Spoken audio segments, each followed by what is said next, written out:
mind if I do? Covino and Rich. Are you ready? Honestly, how do I deal with you every day?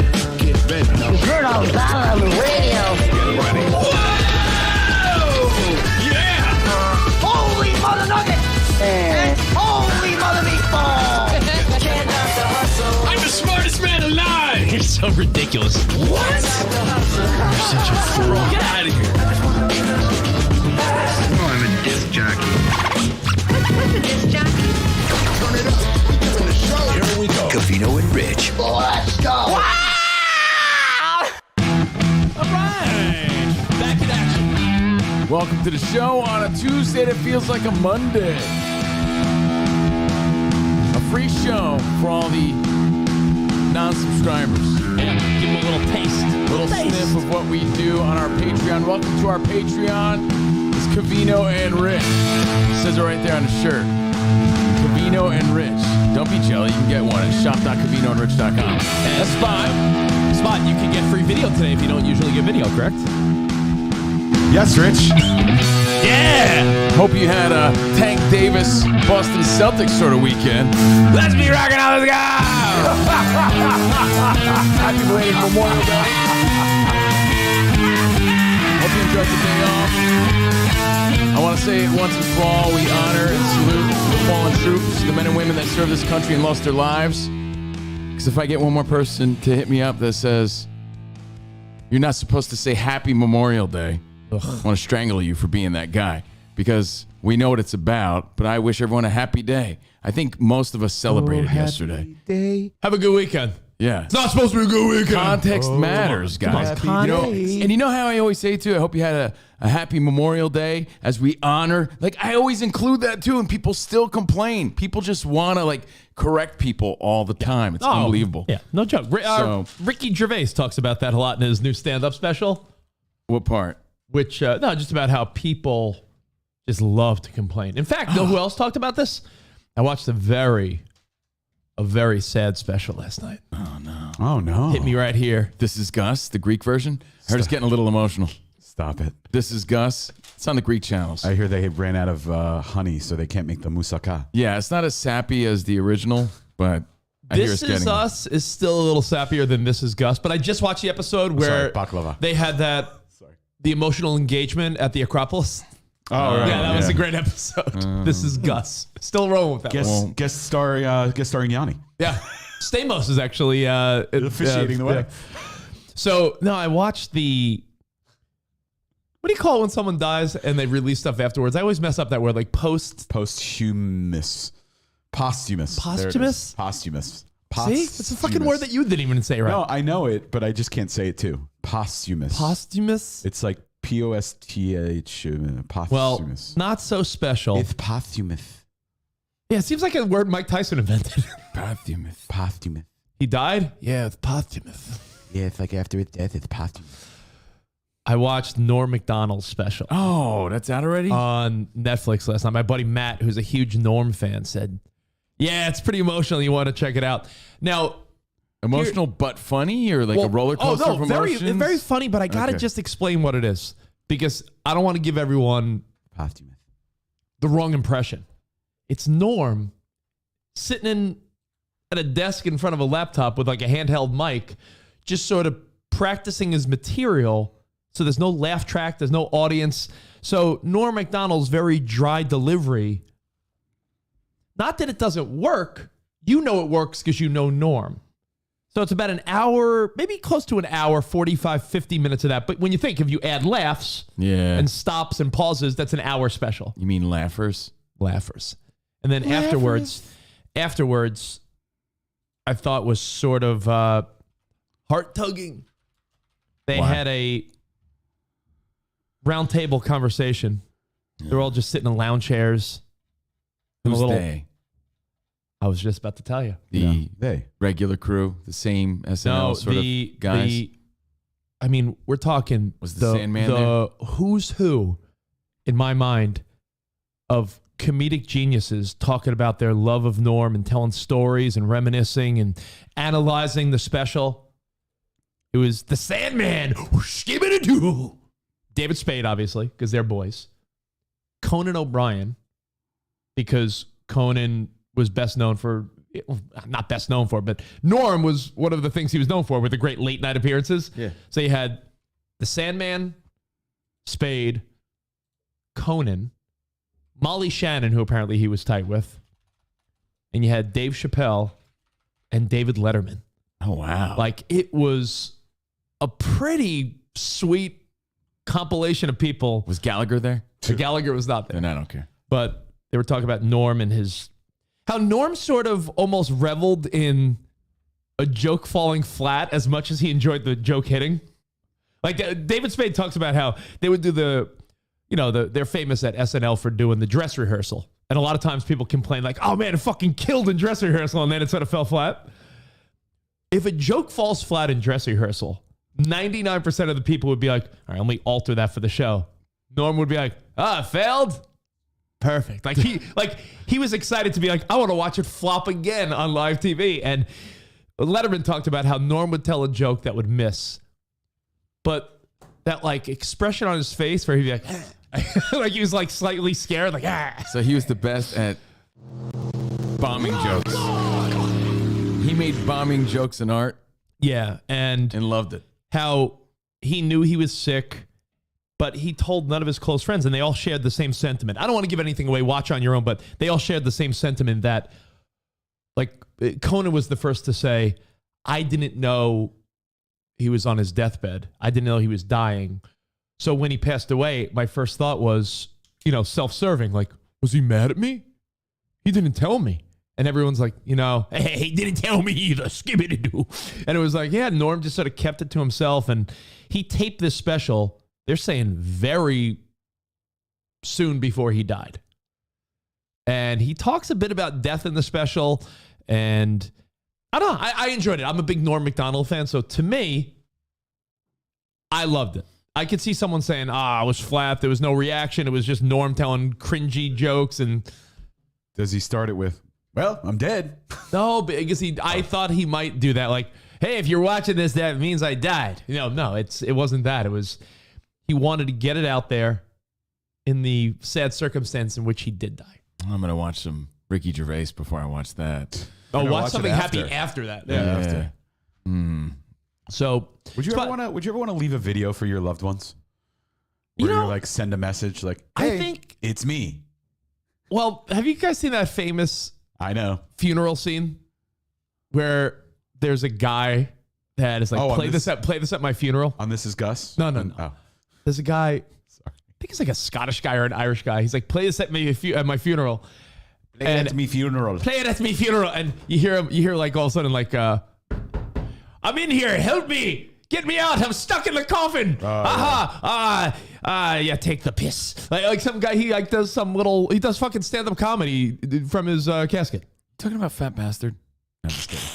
No, I saw that. I've seen that. And then everyone starts to laugh a little bit and Get makes my it belly. light. Yeah. Yeah. I love Norm's comedic timing. Spot, is there at least a trailer we could show for Norm's special? Give people a little taste, because again, I don't want to give you any more away, but it's like 45 minutes of Norm getting this material out there. Again, no reactions, no laughs. It's him sitting with a mic, and then probably a good half hour of the star-studded crew of Chappelle, Sandler, Conan, Letterman, everyone just sort of shooting the shit. So It's like a Norm behind the velvet rope. sort of was, yeah. What we do every once in a while. I guess this technically counts. Yeah. Norm kept his illness a secret for many years. Let's see. Words. Words. Words. He did it in one take. He wanted to record the special. He performed it alone in his living room. Words. Yeah. It's like he put a curtain in front of his staircase. You see, like the banister. You're like, he just put a curtain in front of his staircase? When you're a comedian, they expect you to know things nowadays. You know what I mean? It didn't used to be like that. Like during the Vietnam War, they wouldn't go, wonder what Red Skeleton thinks on this. But nowadays, like I've heard, they go, the comedian is the modern day philosopher, which first of all, it always makes me feel sad for the actual modern day philosophers who exist, But it's just a lot of like Norm, that type of Norm humor. And I loved it. So, No, yeah, it looks good. At least he looks okay. It's not like he looks like he's about to die or something, yeah. So, hey, What a downer. Sorry to start on a sad note, but There's that's no what fun I in watched funeral, last bro. night. Opinion. And when I was young, it wasn't that way, People would have maybe, 6 opinions, Sometimes you meet a guy, he'd have 8 opinions. You go, God damn, that guy's opinionated. But about 6 opinions, that'd be about, and most of them were about food, That's funny. But that's what I was getting at. He Maybe talks, it's better to watch with people, because Yeah. if you're watching by yourself, you can laugh with other people, yeah. Yeah, and there's no laugh track. But he does talk about for a minute how you talked about how everyone has an opinion now. He makes the point that back then, like I said, how everybody complains. yeah, everyone has and thoughts on everyone something. wants to pounce to correct you. Like I said, I know it's not a happy Memorial Day. I know what we're celebrating. I'm fully capable of understanding what that is. I'm not trying to be disrespectful in any way. So when people are so quick to correct you, it's as if they just realized what it was about. So they want to correct you. It's like, no, I get it, dude. And if you listen to what I said, hey, hope everyone had a happy Memorial Day as we honor the fallen soldiers. I always acknowledge that because I'm so aware of what I'm saying, and I know I'm going to get that backlash. And there's always people that want to correct you or complain. Always someone. Or Everyone's just got be an that opinion. guy. Yeah, Everyone the has guys an used to have opinion. like 6. Right, exactly. Maybe 8. They'd be about food. Now everybody has an opinion on everything. But there is something to be said about that because I feel like previous generations, if you didn't know jack diddly do about the subject, you sort of dipped out of that conversation. If someone's like, hey, Covino, let's say it's the 80s or 90s or even older.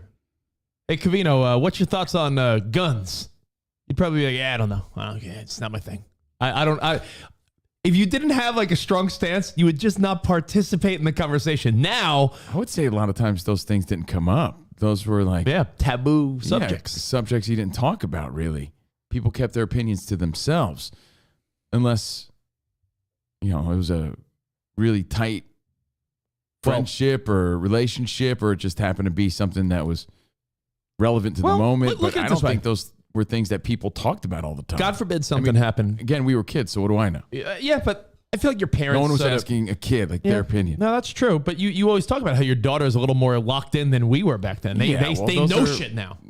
Pop culture, social issues for sure that didn't exist when we were kids, or it didn't matter, I should say, when we were kids. God forbid there was something that went down when we were kids. Some tragedy.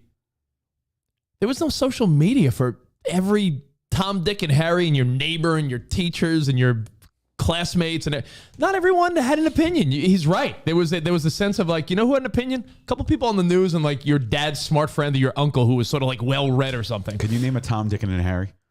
Yeah. Tom Hanks. Tom Cruise. Oh, Tom Cruise. Tom Cruise, number 1 movie in the Tom Cruise. country. Dick Clark. Clark and Harry Styles. There you go. Covino, go. Who's your Tom, Dick, and Harry? My Tom, Dick, and Harry are. I got Tom. I'm going to take Tom Hanks. Oh yeah. I'm going to go Dick Cavett.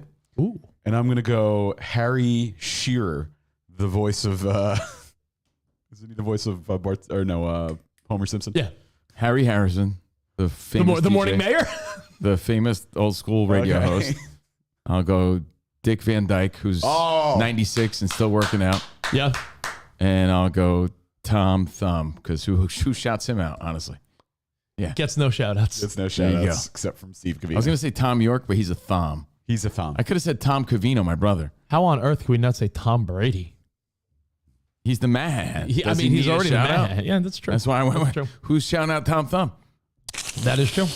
Gets no shout outs. I mean, I wanted to be original. There you go. OG original gangster Steve Covino. Someone else could have Hope Tom you Brady. had a nice Memorial Day weekend. We're allowed to have a nice Memorial Day weekend without somebody correcting you, right? I think so.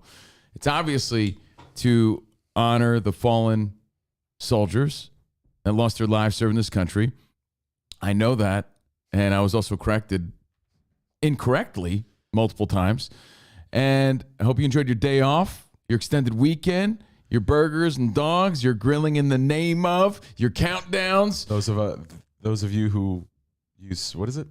Some of those who Those use sauces are the those- same who burn sausage. Yeah. Grilling in the name of. Grilling in Hope the you name enjoyed of. the weather, and let's have a great short work week. let's enjoy this. It's a Well, free show today. Welcome to Covino and Rich. I'm reading the feedback. Wes, I think he's quoting someone because I feel like I heard this recently. It might be a different stand-up. Was it Earthquake Special? I feel like it might have been another comedian. Where back in the day, if you didn't know something, you would listen. And what did Wes say? The comment went up. Like you would defer and then listen and like gather information. Like that's what, if you didn't know something, that's what people used to do. If you don't know, you listen and collect info. If you were asked, you kindly deferred. That's sort of what it was. Hey, Covino, what do you think about I don't know, state of the nation's oil crisis? I'm going to defer here. Defer. Yeah, I pass. Oh, Frank knows? Yeah, what do you got, Frank? Some of those who use sauces are the same who burn sausage. Grilling in the name By the of. way, there's a follow-up to it. Did you know that? No. It's Is it F you, I won't grill when you tell me? I won't cue what you tell me. Oh, really? Is that what this is? Yeah. Funny. Shout out to Ernest. Shout out to Grilling in the Andrew, name of. Christopher, Tim. Grilling in the name of. So hope you enjoyed your weekend, guys. Hope you had a nice time with friends and family. Hopefully you avoided some crappy opinions. Nope. Hopefully you enjoyed some good music. Like I said, a lot of countdowns. I was with you all weekend. I couldn't avoid the crappy opinions. Hope you enjoyed Top Gun, Stranger Things, and Obi-Wan Kenobi. All the shit everybody's talking about. Shit we're going to get to. But I have a question. Since we're on... The same question your mom has? What's my mom? Or your dad? Had it spot not say Harry Potter? What a disappointment. What a disappointment you are. What did I say? Harry who? Said Harry Hamlin. I was going to say Harry Houdini. Harry well, how could he Houdini. not say Harry Harry and the Hamlin? Hendersons. Yeah. Of course he said Harry Hamlin. I'm ashamed of myself. Well, I mean, Harry Hamlin was Perseus. Am I correct? And I even watched Harry Potter all weekend long. Well, you know what everyone else... I think it's so... How did you not say Tom Brady? I don't know. You know what everyone else watched? Let's start with that. I don't even think Tom Cruise, because I read an article about how he did not want to do a sequel to Top Gun. So I don't even think Tom Cruise knew how people were so damn thirsty for a Top Gun sequel. I mean, I like the original. I do think I'm going to go back and watch the original first, though, because I haven't watched it in easily 15 years. Me either.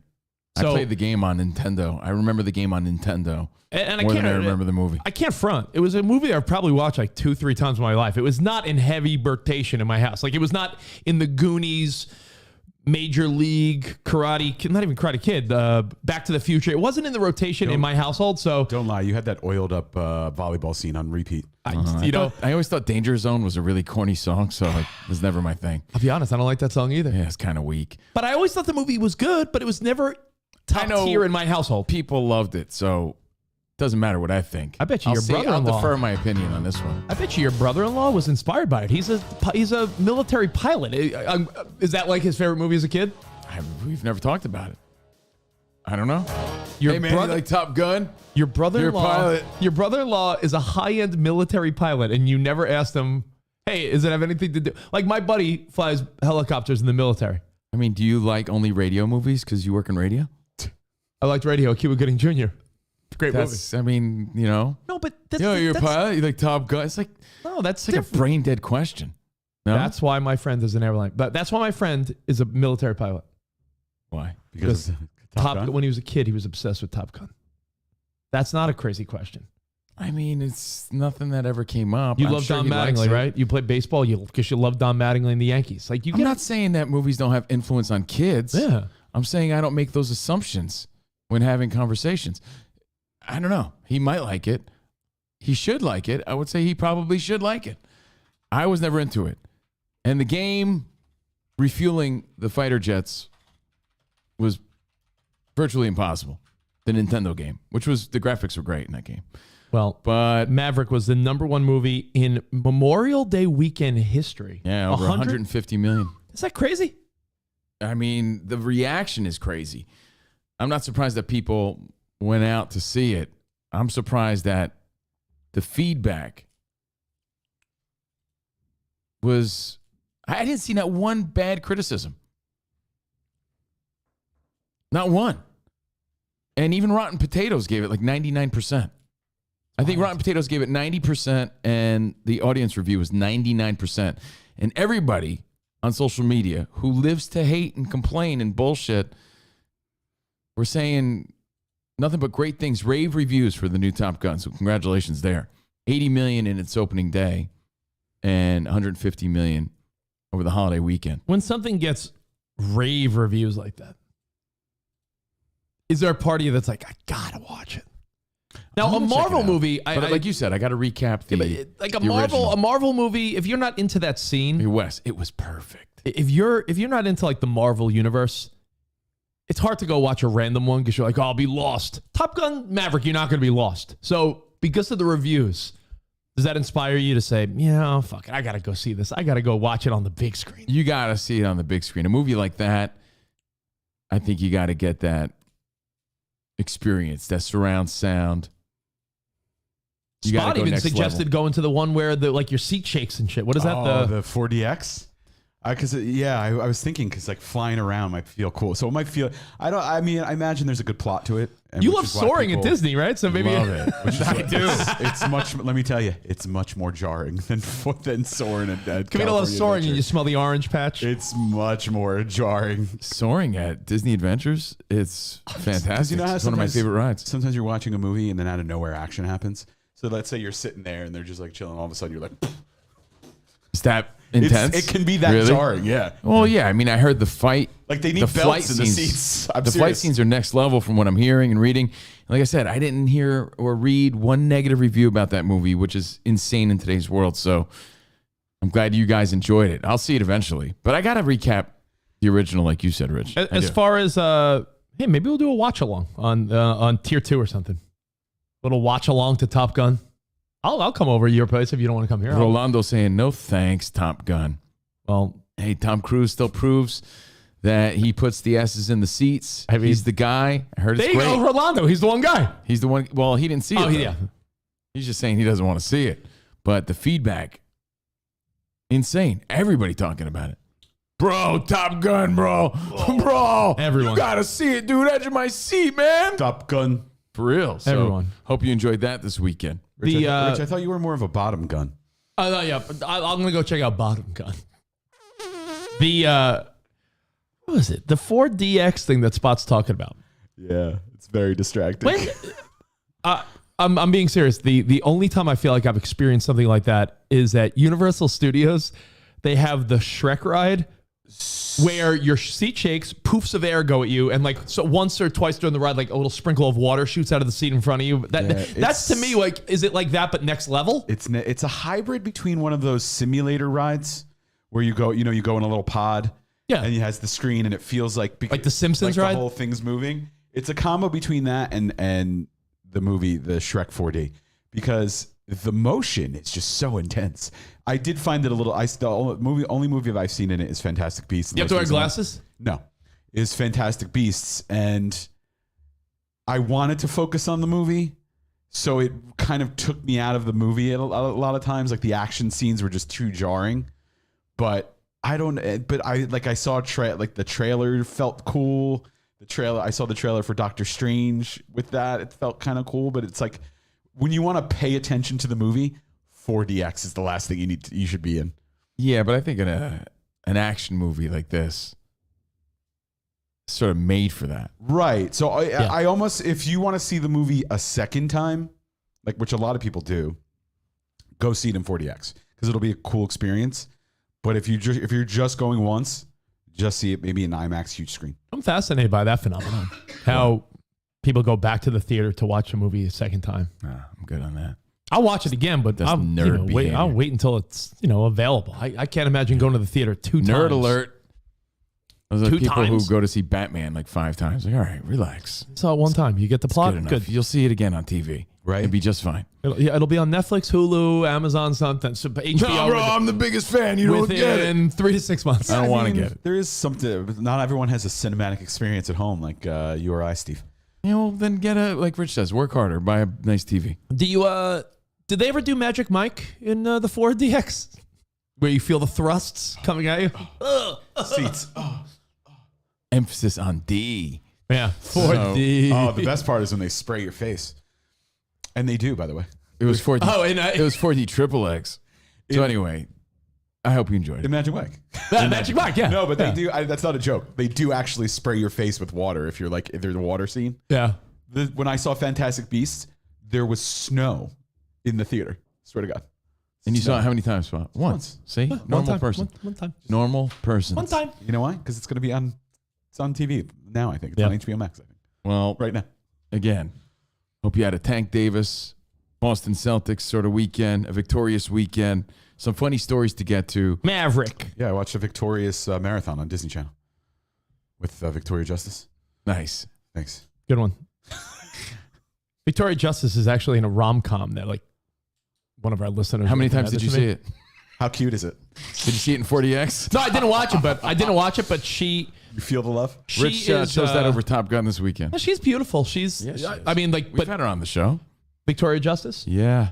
I remember when she was like 18 or so, being like, oh, she's so young. But like in my mind, I'm like, when she gets a little, she's gonna just turn into a beautiful like 20, 30-year-old woman. Like, have you seen Victoria Justice? I thought she is a 20, 30-year-old woman.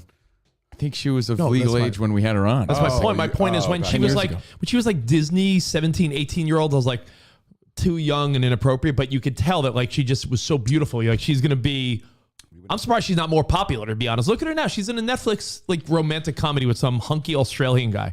And someone's like, Rich, this is right up your alley. I didn't watch it, but. Tell me more about the hunky Australian guy. It's like way too rip spot. He's like your personal trainer. Here she is on our show. Victoria This was Justice. in 2015. So You can't see it, but she's grabbing a handful of my ass in that photo. Oh, right. Yeah. That's why I'm making that weird face. Yeah. Oh, is it? I was caught off guard a little bit, but I was trying to smile. Yeah, great. So, Yeah, yeah. she's almost 30. She's Yeah. 20. She's I would 29. say I'm pretty sure she was 20 something in that picture. And that feels like forever ago. Well, it had to be at least 7 years ago. 6-7 years ago. We're in New York, so Yeah, so she I had to don't at know. least be in her early 20s. What year was that, she's in the isn't the guy, the hunky Australian dude, the one from Sex Life? That's who it looks like. It might be, but just what is it called? It's like she's like an advertising exec that goes to Australia for like I a think wine it's, company. It's It's like Jason Ellis. Isn't it Jason Ellis? Oh, it's Jason Ellis. Yeah. Comedian Jason Ellis. Oh, wait, this is an article. Let me figure it out. Give me 30 seconds. yeah, same as her and Jason Ellis. Shout out to Jason Ellis. And shout out to all the people we haven't seen in a minute on this free show. Trust? No. Yeah, she had a No. finger in there, Rich. She Yep. had she was tickling me with her pinky. Just a tickle. Perfect pairing. Perfect pairing. Oh, it's a romantic comedy about. It's a romantic comedy. A romantic comedy about wine and vineyards with good-looking this people. is right up your alley. It's all good-looking people. Romantic, cheesy comedy. There. Import company. You know, it's no secret you're not the most warm and fuzzy boss, Calder. May I remind you, this is a place of business, not a Chuck E. Cheese. What are you doing? Oh, isn't it obvious? There's a scene spot where he I'm takes quitting. off his shirt by the pool and he's like, come on in. And she's like, I'll be right there. And she like takes off her. I was like, I did fast forward through the scene. I need Vaughn Family Wines. Australia? That sounds... Isn't it amazing how Spot just randomly mentions Victoria Justice and we have a whole conversation about it? I Yeah. am very Man, he's excited about hunky. you. Yeah, that's the dude that was like banging out Sarah Shahi in Sex Life. No, weren't they dating in real life? Yeah. Oh, that too. Yeah. In real life? That's the guy. That's the guy with the monster hog that we talked about in that show. Remember? Oh, the shower scene. Yeah. The sex life challenge. The one that you have on standby at all times. Good memory. Good memory. There was remember that? There was a time when Rich just was like, "Have you seen the scene?" And would just be like, whoosh. What was a viral thing at the time? That was so like offensive. Like Rich was junking people left and right to make sure they saw this guy's see this guy's dick. dong on Netflix. Have you He seen had it on like standby. Have you Like, seen his dong? I think he screen Have you recorded seen the his dong just so he could show everybody. This guy's dong. Yeah, that Have you movie seen looks his like dong? a hunk of turd, to be honest. Have you seen his dong? But have you seen his dong? Well, it's a movie made for like your mom and me. Does he show his My dong? mom would or- never watch that horse shit, I promise you. Well, it was trending, which means people are watching it. Does he show his dong? Just not you or me. Does Victoria Justice see his dong? But people, the majority of people have terrible taste. Well, That's why Susan Boyle was number one. It's my go-to example every time. it's your best But it's the example truth. from 15 years Because ago. I love it so much because it's so true. Rich. People love terrible things. It's your job to tell them about cool things they should watch, to steer them away from what the nerdy masses do. I just told you to watch the Norm Macdonald special. Yes, Is, exactly. I mean, is perfect pairing available on 40X? No, it is not. She looks great though. I don't get. There's a I scene. mean, she's there's not a- even 30. There's a scene in that Of course movie. she does. No, but I'm saying there's a scene in that movie where it's so It's a Hallmark movie on Netflix, essentially, where They do that this a lot. dude is just like hunky with his shirt off, and she's like, "Oh, am I interrupting?" He goes, "No, come on in the pool with me, mate." I feel like I just And saw it. she takes off her pants and jumps in the pool. And I'm like, "Oh, Pool Oh. Now pants we're in the talking. pool. Oh, in the pool, in the pants. Show me some nudity. I'm surprised they don't show that scene in the trailer spot because it really is like." There it is. Oh, there she is. Oh, Oh, right so it- quick. It was so quick. That's not fair. Yeah.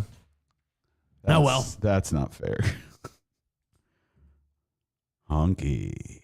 Excited for the. Oh, you know what? This week, talking about TV to wrap it up. This week, one of the best shows on television, The Boys. The Boys comes back. How good is that show?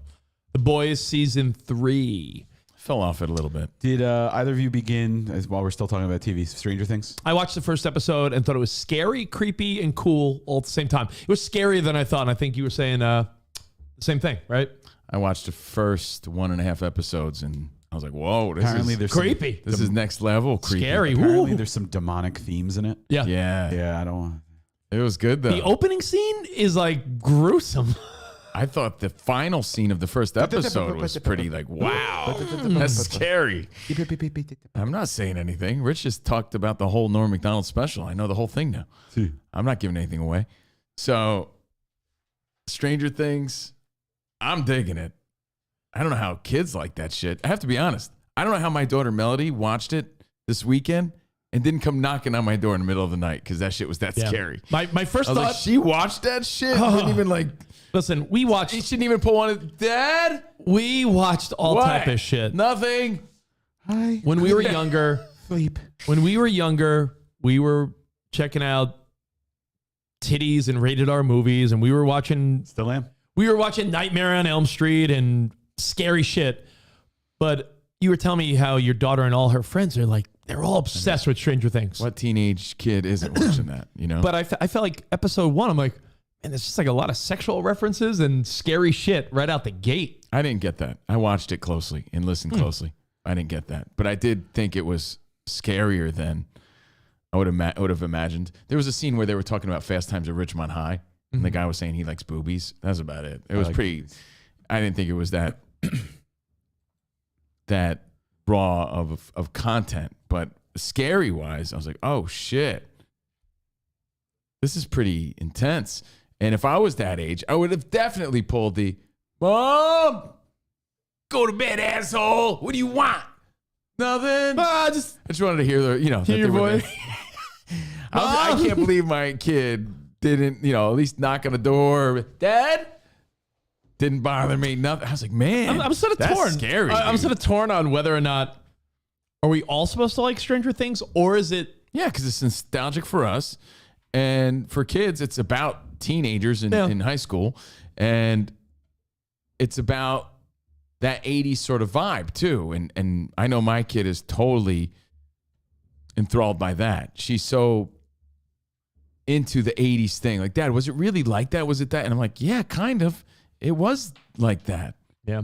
I mean, except for the monsters and everything. There were no demons and monsters. But besides that, they're nailing it. And even our buddy Bill hit us up and he's like, yo, they really capture the 80s perfectly. They do. So thank you. Just like Hope the you enjoyed it. Goldbergs and Stranger Things both do a great job. They do. They capture a vibe. I don't know how to put it into words. It's not just the clothes, it's the vibe. Right.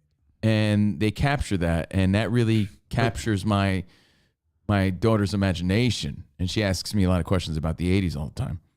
I agree with Chris. The minute the show started, before it even started, when they gave the disclaimer, like, due to recent events, you're like, oh, shit, this is going to be like... That was pretty brutal. This is going to be brutal. That scene was pretty brutal, regardless of what happened in Texas and everything else. So there was some warnings. They filmed it 3 years ago. So the kids are all grown up now. And that was the chatter on social media and in a lot of articles, how we have to really leave our brains at the door and just understand that these kids are 20-something years old. But, I mean, we watched Grease and accepted them as high schoolers. Is that what that thing's for outside? Yeah. 90210? Yeah, exactly. They had sideburns and receding hairlines. Because the kids are a lot older now. Some of them in their 20s playing high school kids. But Wait, I'm Jake pretty was, sure. was Jake in episode 1 for real? He was. Or was that a joke? But, like in the background. Oh, okay. Our old associate producer Jake, does some acting on the side now. That's funny. Didn't even notice, but congrats to him. Yeah, he appeared like blurred in the background, dressed like he was from Miami Vice. Well, hope you enjoyed it.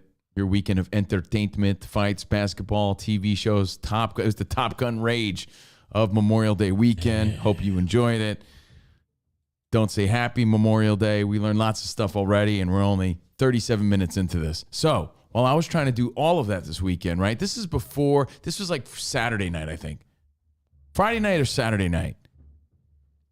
Keep in mind, I live in a condo complex where if I fart after 10 p.m., someone knocks on my door and complains, right? We've already established this. Now, I could have my surround sound on. I could have music on, but, if it gets to a certain decibel, believe you me, someone's at your door. Someone will make a complaint. Is it one person or is it a compilation of annoying neighbors? It's the downstairs whore. I mean woman. I mean sea-hag. Did you just drop a believe you me? I did. He did. It's that woman, that wench. It's that person that lives downstairs. The one that reported you on day one? Yeah, but I haven't had, if we haven't hung out in a minute, because you're here for the free show, haven't had any complaints in a long time, but that's sort of the vibe of HOA, right? You fart after 10 p.m., you let out a mean one, someone's on, excuse me, you're being too loud. I believe that was there flatulence. I believe there was flatulence from apartment 419. Have you heard a rumble? A little slight rumble, a little too loud, hit the decibel level, at the maximum, can't do that. So it's like, oh, Jesus. So you got to be She has careful. a sound machine like they do at stadiums to see how loud they get. I'm not exaggerating. I have video proof of what I'm about to tell you. So it's around, when does it start getting dark? Like it's around 6, 7. I heard something. HOA here. We got to complain about some. We heard a little mini earthquake. I'm sorry here. A little rumble. Sir, $500 fine. Is there a little tussle HOA. here? Are you guys moving furniture? We heard a. Those are my shrieks. I heard someone dragging furniture across the floor. No. Sorry. Gassy.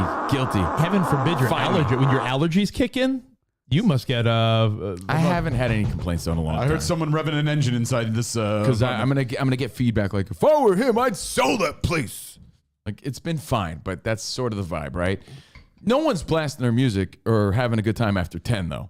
Like when Melody, because she screams. Here's kids today. Kids today, they wear AirPods all the time. Yeah. So when they're having conversations, they're so loud and they're screaming and laughing with no regard. I have to, especially after 10 o'clock, I'm like, Melody, zip it.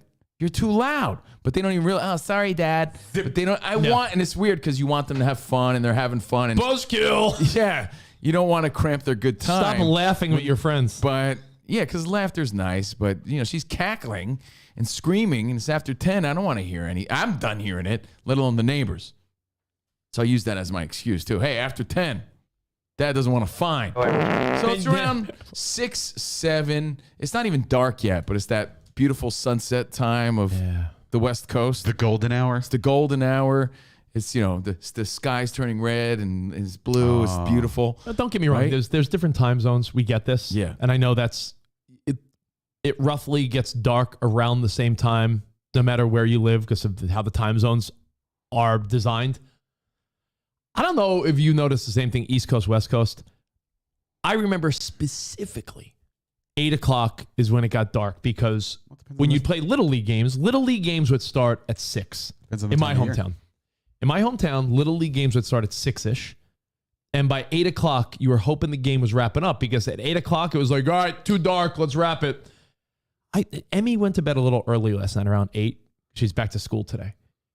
It was light out at 8 o'clock last night. Yeah. It was but it wasn't even like a little light out. It was like I had to sorry, Emmy. I know lights coming in your blinds, in your curtains. It's 8 o'clock. Stays light out late. Well, it's approaching the longest day of the year. So I know, but I'm just saying it was fucking summer. like bright. 8 o'clock felt like 6 o'clock last night. Yeah. Lisa says she loves loud, happy kids. So do I. It's better than them screaming at you and being rude. So I love the sound of her having a good time, but not when it's like screaming, for no reason. And, and it's after 10. But you could judge someone based on how they react to kids, though, that are having fun. Oh, yeah, for sure. I was at the supermarket yesterday, and Emmy was obsessively doing this deal. Slap me high. Slap me low. You're too slow. Ha, ha, ha, ha. Like, but she did it where I had to be like, all right, buddy, let's cool it. We did it fucking 40 times while we're waiting for the deli counter. I would drop kick her through the produce section. This one woman was laughing the whole time, like, oh, I remember when my kids, it's beautiful. Don't even, take it in. And then I saw some like other person looking at me like, keep it down. And I'm like, jerk off. Good woman. Right. Like, you can tell. Well, Spot, I sent you the videos. Videos? The videos. But I pull them up in the order in which I sent them. Now, it's about I don't know what that order was. 7 o'clock. The sun is setting. And I start to hear this.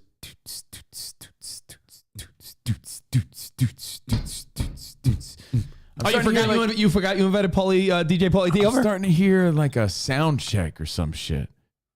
You know, and around this time of day is when I open the door because it's scorching hot the majority of the day.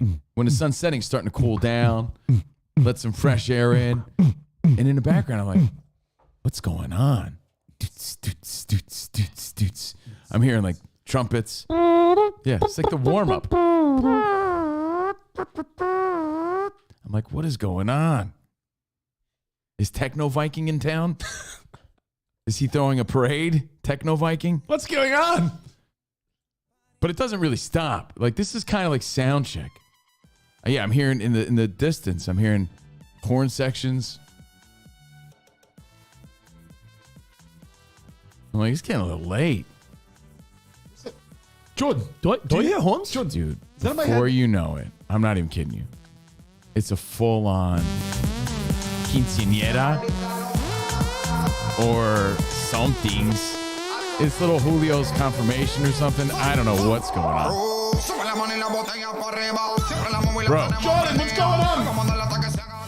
it's so crazy that I'm like, I'm not mad about it. I'm just amazed that no one's complaining about this loud music throughout the neighborhood, right? Especially when we live in this complex where people love to complain. It's not coming from my complex. So people can't complain. It's coming from the neighbors, but still, I expected to see someone else out on the balcony like, could you believe this? You know what I pictured? What the fuck is going on? You know the meme of the like sassy Indian dude at the game? Yeah, like, with his, smirking and like, no. So it keeps going on, and hey, I'm not bothered by it, but I'm sort of amazed by it. The graduation party, most likely, you're right. But it wasn't just any graduation party. This was next level. So it was getting so loud. Now you're starting to hear the chatter mixed with, you're hearing the chatter mixed with the doots, and the pepas and the horn sections. And, you're hearing, here's when it all changed. Was Edwin Diaz coming over? Seriously. Fuck, can you hit me up with Edwin Diaz? What's his song? Oh, fuck if I know. Just look up Edwin Diaz. Come on. If you YouTube Edwin Diaz's Yeah, immediately comes up. I want you to tell me this he song. comes All right, out I'll like look he's it up if you Darth want. Vato. He comes out like he's some sort of Mexican emperor. And it from only Star works Wars. when he's good. Yeah. Narco, that's right. Yeah, Narco. Like in the distance, you Remember hear that. Narco. I remember Narco. How can I forget now? I'm like, what's going on? Jordan, do you hear that? Is there a quinceañera? Oh, did Pablo graduate? Is that what's going on? Well, I hope they have a good time. Señores y señoras, make noise for Pablo, the graduate. Woo! So here's where He's this the is the first truth. member of our family to graduate 5th grade. Everybody, make some noise for Pablo. In America. Sorry. Yes. It's like I said 5th grade because Fucking fat little Pablo's having the time of his life doing No. that dance. I agree with Rolando. First generation graduation parties, they get turned. Bro, I didn't even get to my story yet. Wait till you hear this. So this is true. Like me and Jordan are trying to watch something. I forget what. Oh, Sonic 2. Right? Another Electric great Boogaloo? movie. Sonic 2. Sonic was surprisingly great. can't say Sonic that. 2 is really good as well. until you've seen Breakin' 2 Electric Boogaloo. You have no right. So we're trying to watch it. We got the window open. And Jordan's like, she looks at me like, can you believe this? And I'm like, it's been going on for hours now. Yeah. Doots, doots, doots. I'm like, they're having a good time. Just like a kid's laughter. I Like it. like people having a good time, especially on a weekend, right? I'm just amazed that no one's complaining because that's what people do, especially in my building. And it's right there. So it's not in my complex. It's the neighbors, okay? I don't hear it enough. In fact, just the other night, believe it or not, I went to take out some recycling. I went to the yard, and I heard one of the neighbors whose yards like is back to back with my backyard. Right. And I heard they were playing music on their probably their little deck or patio, and it felt nice. I was like, oh wow, there's life. Because a lot of times the sound of a good time. Yeah, a lot of times I'm like, man, it is like just way too quiet around here. That's the vibe I was getting. I like that. Oh, that's nice. Someone's celebrating. You're right. You don't hear it enough. Yeah, I'm like, oh, they must be having drinks on their balcony. It's the weekend. I felt good about it. I was like, people that's living their nice. life, right? Yeah, it's but nice. this was next level, guys, and I will prove to you that is some shit that I've never seen before. Next level, out of control. Pablo must have been like a grade A student. Ladies, señores y señoras, he made the honor roll. It's Pablo. Pablo's like, it's me, Pablo. I made the honor roll. He's going to college. First man in our family. Let's make some noise for Pablo. Pablo's like, you see that? You ever see that, like that fat Greek kid that's dancing? You ever see that video? Oh, yeah. I think you sent it to me. I did. You were like, yo, this is how I get down or some shit. So anyway. No, this is how I... You ever see that video of the fat Middle Eastern kid, like really breaking it down? Yes, I have. Oh, it's the best. This is what I imagined. Do I have to send the video to you? Because I will. Yeah, I think you have to. This is actually what I picture when I think of Pablo. Oh, no, that's Hercules Gomez, our old friend when he was a little kid. Oh, he's not even looking. I love that little kid. I love that kid. I used to tease Melody about that kid forever, remember? You used to say it was her boyfriend, right? Yeah, Melody hated that kid. Melody is your boyfriend. She used to hate that shit. I love that video. That little vampire boy. I used to call him Vampire Boy. Hector the Vampire Boy. Pablo! That's what I call him. He's a straight C student. Señores y señoras, let's make some noise. He got straight C's this semester. Going to college is Pablo. Pablo comes out like the fat little Middle Eastern kid, but he's Mexican.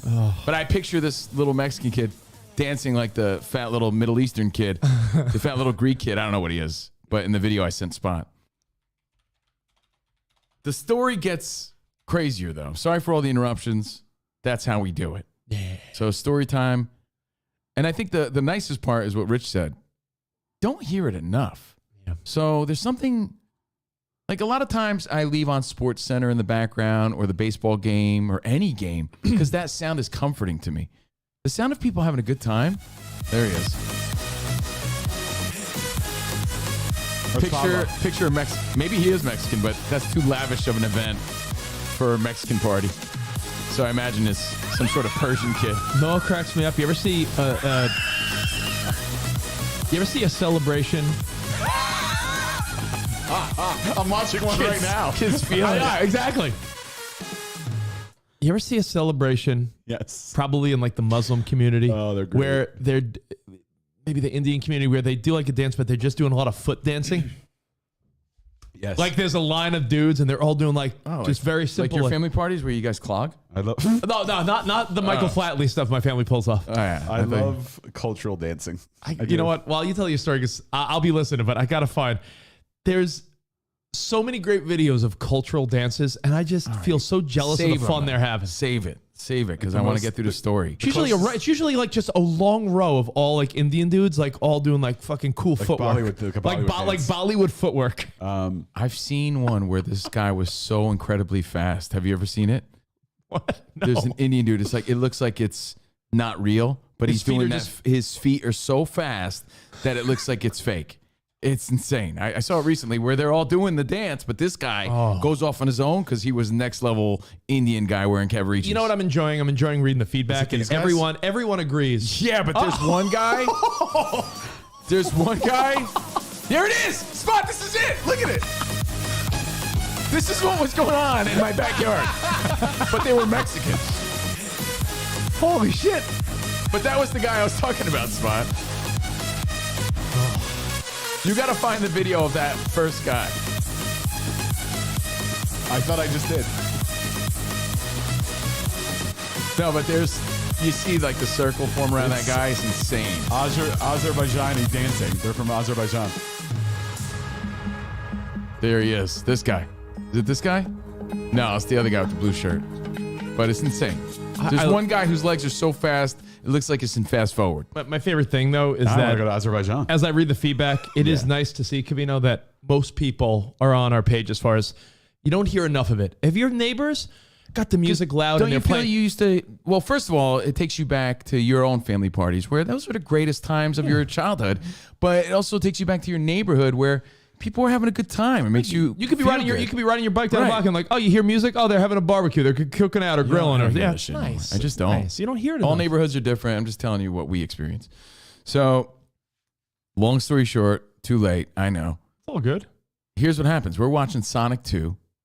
Me and Jordan look at each other because we're like, holy shit, this is so loud. I don't get it.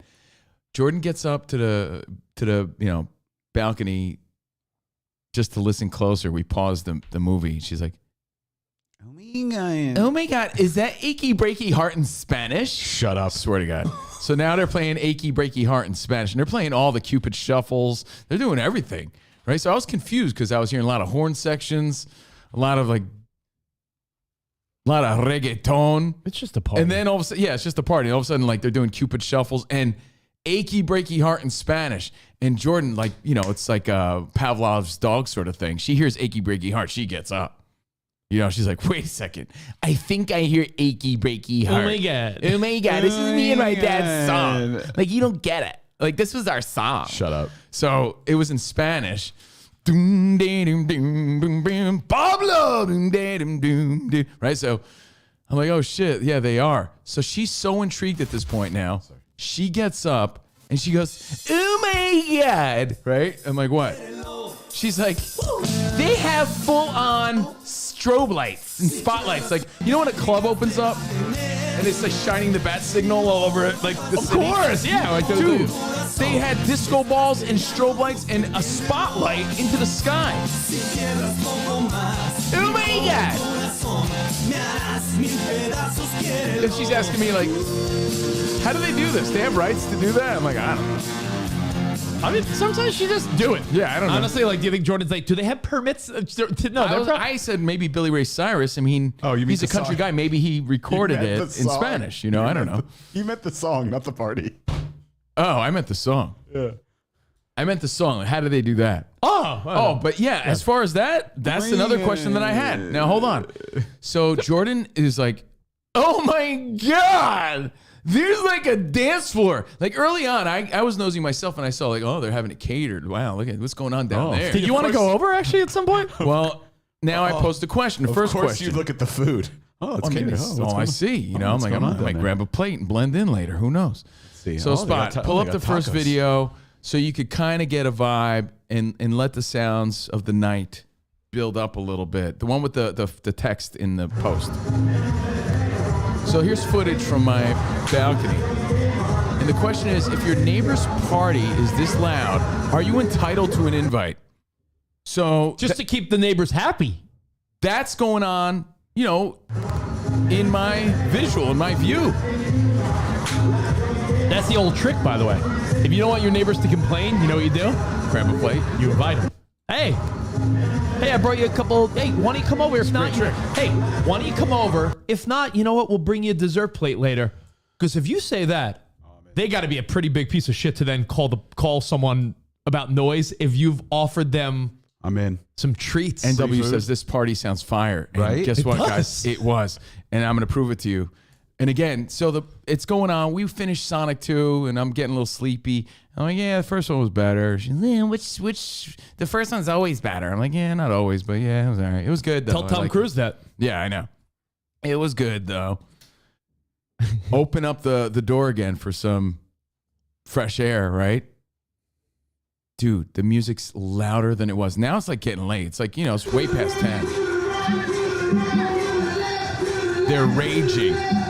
Okay, this is actual footage. Kick, Rich. Okay, now hold on. Now pause. Ready? Jordan goes out there again, and we're looking at each other, and she's like, "Can you believe this?" I'm like, "This is a crazy party. I think there's a. Do I see a dance floor? I think there's a dance floor. Like, how much property does this guy have? There's like hundreds of people there, right? But hold on. So I'm like, yeah, I'm glad they're having fun.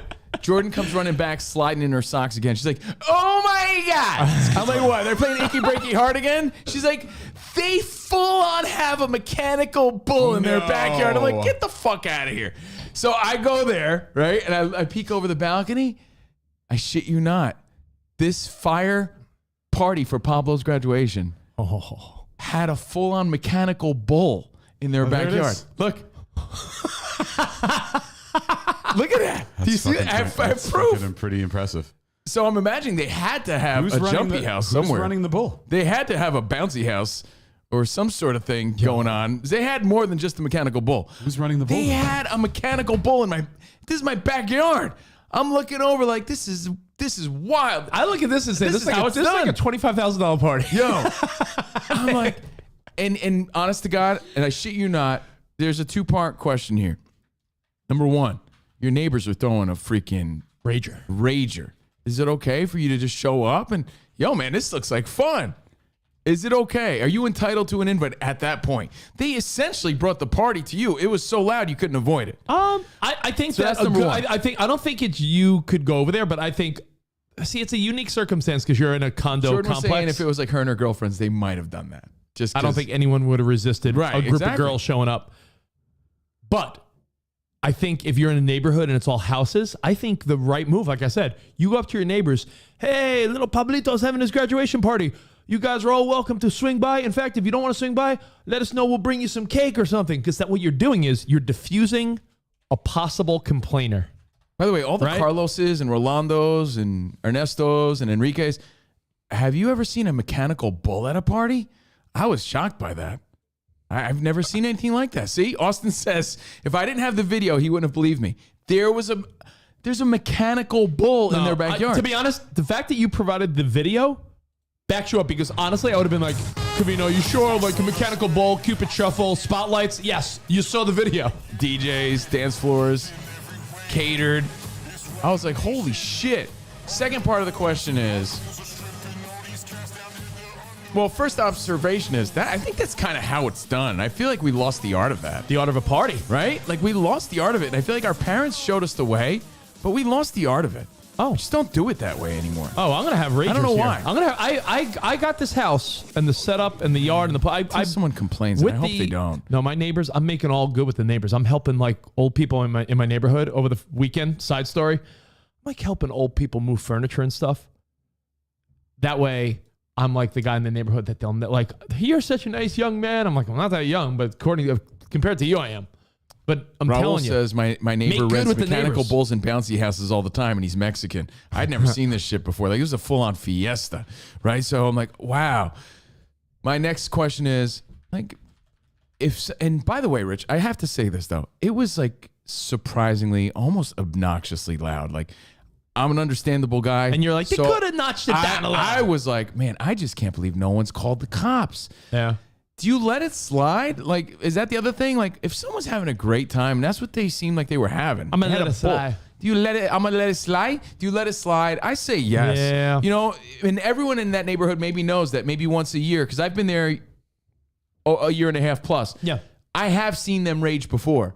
So maybe it's known that, yeah, they're great neighbors. They party like once a year. Let them be.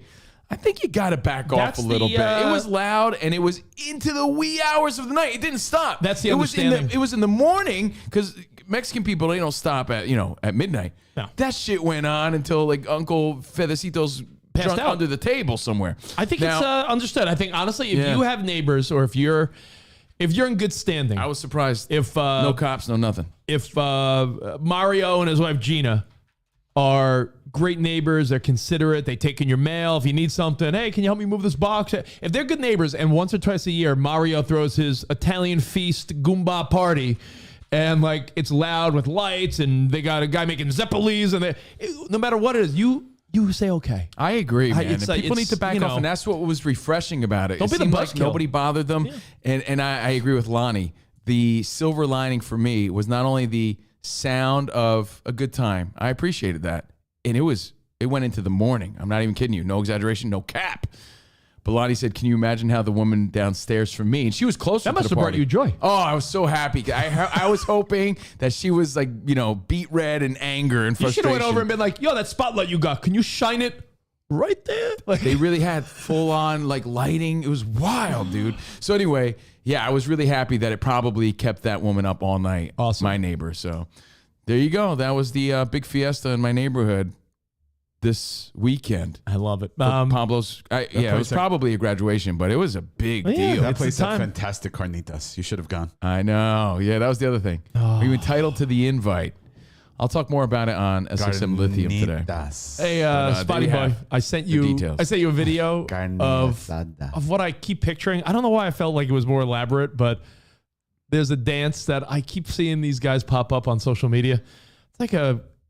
It's a wedding where there's a line of maybe 50 dudes, and they're all just doing the most simple little strut. But I'm like, there's something to be said about watching people, By the way, there's especially something to be older said, people, Rich, have about how foreigners party. yeah. I say foreigners. I don't know what word. Minorities. Different cultures. It's really like Different cultures I don't have care kind what of culture great- that was. I don't care if it was a Jewish party, some sort of Middle Eastern thing going on. Oh, Jewish people get down. Yeah. Bar and bat mitzvahs are raging. There was a part of me that Italian- wanted to be the real involved. Italians. It sounded like they were having a good time. The real Italians, we even have dances like we do the tarantella or the thing where it's similar to a Jewish wedding. What's that dance move where Dance around in a circle. Spot, what culture is it where the people squat down and kick out? I feel like Balky does that shit. Russians? Is that the You mean Russian the dance? Fonz did in the Yeah. Weezer Yeah, video? the little it's Russian, yeah. Yeah, it's very Russian. My dad's Remember going I to asked Eastern Henry European. Winkler about it. my dad Remember? is going my dad got the appropriate paperwork, and my dad's going to a wedding in Belarus. Oh, so he's definitely going. And he's definitely going, doing which that is dance. which is a little scary, a little close to a couple places called Ukraine and Russia. But my dad's going to know who's getting married. Oh. His favorite son. That's not his son. Roma. No, Rome was I getting won't- married. I'll risk war for Roma, So my dad's going to Belarus. but I won't come and to California in the sun. I'm telling you, Oh. my dad is Can't miss Roma's wedding. And listen, I wish my dad a great time. My dad he's living life, and we got to respect that. But I wonder if my dad's gonna be doing any Russian dances because he likes the dance moves. I would go through 500 yards of shit just Oh, to go to Roma. Roma's wedding. Roma's a good guy. Honestly, I feel like Americans just don't do it the same way. They party a different way. You're just fascinated by the. I was fascinated. You're right. It looked like a blast. Spotty, rock that video I sent you. Just the lead guys there in the turban. The music makes it. Yeah, imagine you're just at a party and no joke, all 50 guys at the event are just dancing in unison. I love that it's like a tradition because it's passed down. It's like you see this, as a kid, you grow up, you see it being done. And then eventually you get to the age where you can start doing it. They did And that then at eventually you get to Jamie the age- Kelly's wedding, but they did the Crip Walk. Right. Yeah. And then you get to the Saw age that. where you're the old guy letting the young people see how it's done. So it's so fun. It's such a nice traditional kind of thing Yeah. that's Well, passed along. It's a true story. Nobody called the cops. It was cool to see. And no bullshit, pun intended, but there was a mechanical bull. So that was my Memorial Day weekend. I hope you enjoyed yours. Then on on Sunday, I had family come over and, grilling in the name of. You know had a what would've nice been cooler? day. The kids went in the pool. And then yesterday we were on the air on Fox Sports Radio. So You know what would have been cooler? If you went to that party. I know. It I mean, seems like Jordan was bringing it up. I'm like, we're watching Sonic. Leave him alone. Yeah, but how are you gonna meet your neighbors if you don't All night. Insane. make new friends? It was wild, man. So hope you enjoyed your Memorial Day weekend like we said, like they did. And I hope you got together with your friends and family. Summer's unofficially begun, I should say. And here we are. Now, yesterday we had no show, but like I said, we were on Fox Sports Radio from noon to 4 on the West. So Sure, there was only 4 hours. It felt like we were on all day. 4 to 8 on the East. And if you missed it, foxsportsradio.com. And we posted the link on our social media pages. We were on Fox Sports Radio Sunday and Monday. So check it out when you get a chance. FoxSportsRadio.com. Look who's chiming in. Spider Harrison. No way. What's up, Spider Harrison? No way. He said Coming in at number one. His stepdaughter's going to Poland and the Ukraine on a Kyiv. This feedback went up on some type of. She's an executive with a refugee assistance organization. That's Wow, very that's nice. good stuff, Spider. Spider-Man. Good to see you, man. Hope you enjoyed your day off. I filled in for you yesterday. Yeah. Hope you had a good time. Sorry about your Miami Heat. I did my best Spider Harrison all weekend, counting it down on Turbo. Coming in at number one. Spider with a Y. Wow. So, hope you enjoyed your countdowns and your barbecues and my story about this rager of a party. Yeah, people were raging. People were watching I have another story. Top Gun Maverick. I'm on a roll. Let me go. No, keep my dude. All right, Roll Maverick. away. Spot, I sent you a picture. I hid the identity of the kids because they're kids, because this is a real story that I just happened to see and stumble across. And I don't want to disparage anybody that could be watching for free right now. Okay, welcome to our show. We got celebrities here, hosts, DJs, listeners we haven't seen in a long time, Covino and Rich. Remember, subscribe for June. If it's free, it's for sign up tomorrow. Yeah. Yeah, sign up tomorrow, So June you're not 1st. charged today. Welcome to our Patreon. tomorrow. We got June 1st. new tiers, some classic CNR moments. We have all sorts of new things to be involved in here on our Patreon. Now, there's a story that I saw, and I could just ad-lib it for you. I saw a tweet, okay? And it might be someone we know. That's why I'm keeping this anonymous. Oh, okay. Okay, so it was like someone's tweet about how proud they were of their child. Okay, so I'm not trying to upset anybody. I'm just telling you where my mind went in this moment. So I happened to see this tweet, caught my eye, and this guy was very proud of his kid's achievement, his kid that golfs, okay? Apparently this kid is really good, but this kid is humongous, okay? And he's playing against little weenie pipsqueaks, like little frail, skinny little boys, right? Yeah. So I couldn't help but wonder how the other kids must feel, how the other parents must feel, and how you feel looking at this. No, you ever it's see those videos? Unfair, dude. You ever- Like, I understand he's a big kid. We always had big kids, Of course. you know, in the league, and they always excel. But like, you always see those videos of one kid just running over everybody in the football league. Well, not only that, have you seen the video? There's a video of like a 7-foot high school kid playing basketball, and it just seems like unfair. It's like John That's Daly what it's playing against a bunch of weenie little boys. I'm talking this kid's a monster next to like little skinny boys. And you have to imagine that this kid probably hits the ball 100 yards further than all of these little kids. So no surprise he wins the golf tournament. So how do you feel? Like, Use your body. Funny way. Whoa. You know where I thought you were going with this? what?